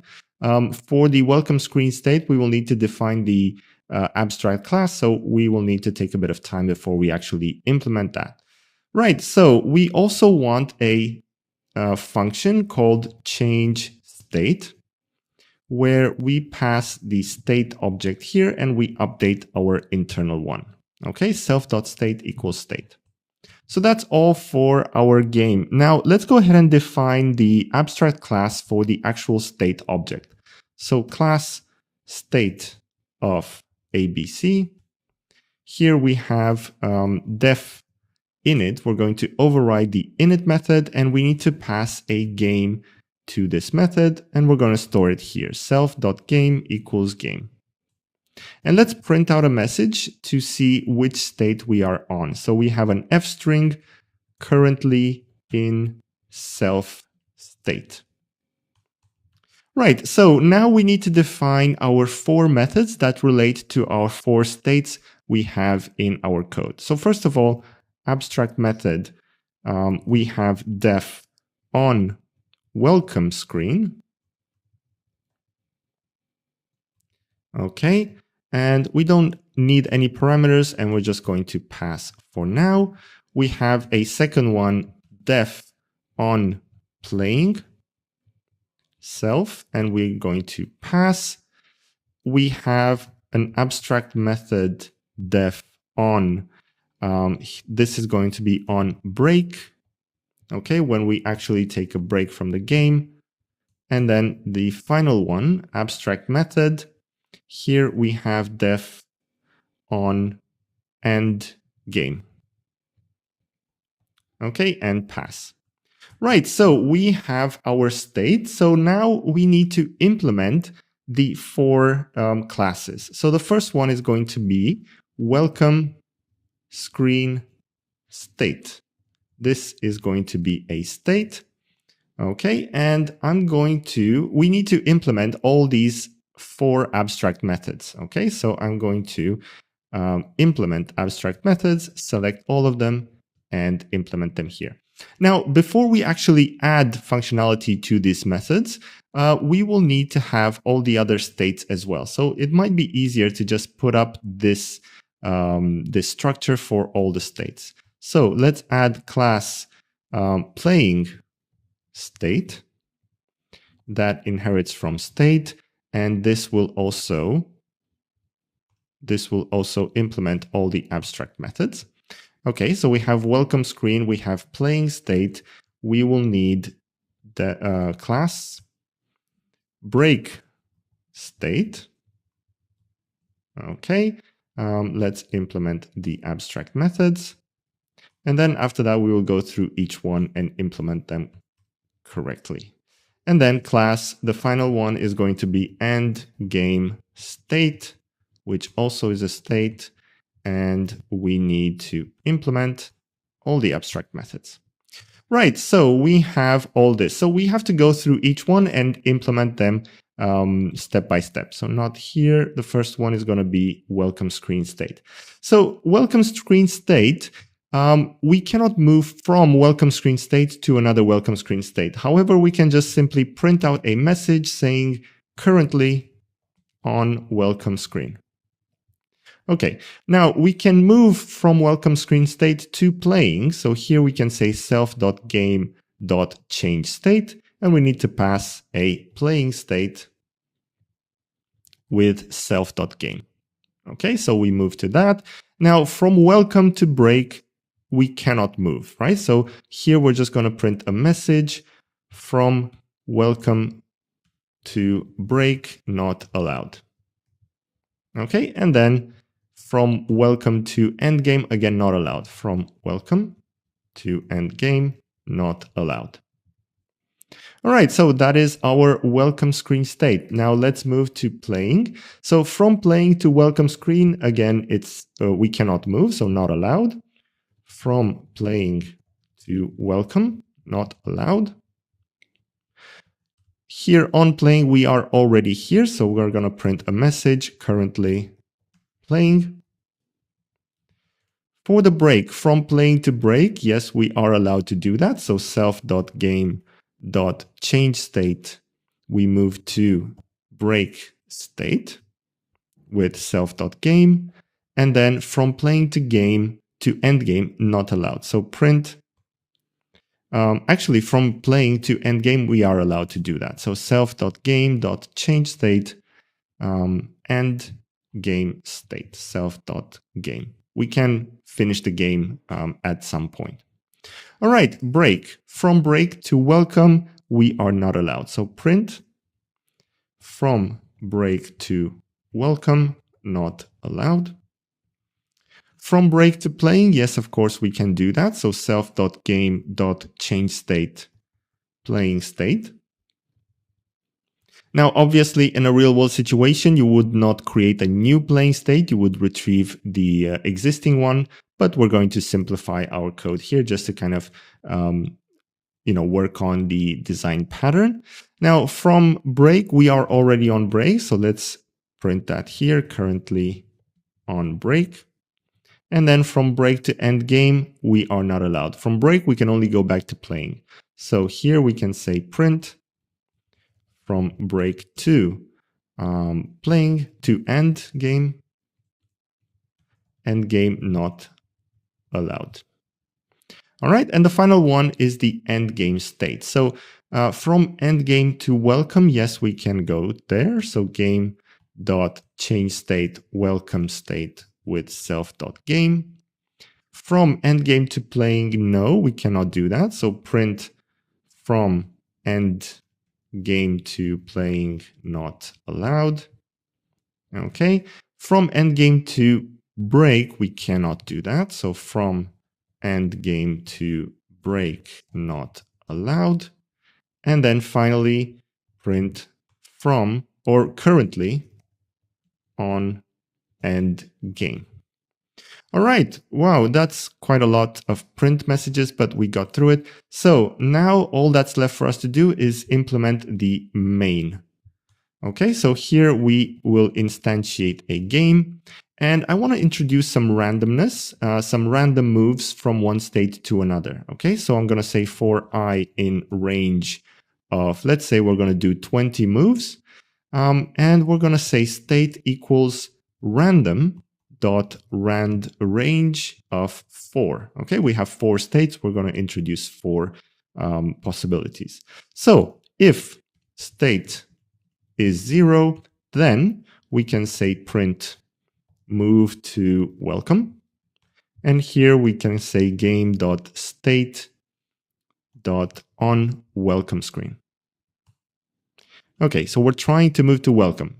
We might be able to, we might not, depending on which state we are currently on. Elif state equals 1, then in this case we move to playing. Okay, and we have game.state.on playing. Elif state equals 2, then we want to move to break. Okay, and we're going to say game.state.on break. Okay, and else we are at the final step, so we can say print move to end game. Okay, end game.state.on end game. All right, so that's pretty much it. If I haven't made any mistake, I did type more than 100 lines, so let's go ahead and try it out. All right, so it's working fine. So let's have a look at what it's doing. So we start off in welcome screen state, then move to end game. Well, we are not allowed. We're trying to move to break. We're not allowed. End game, welcome. We're currently on welcome.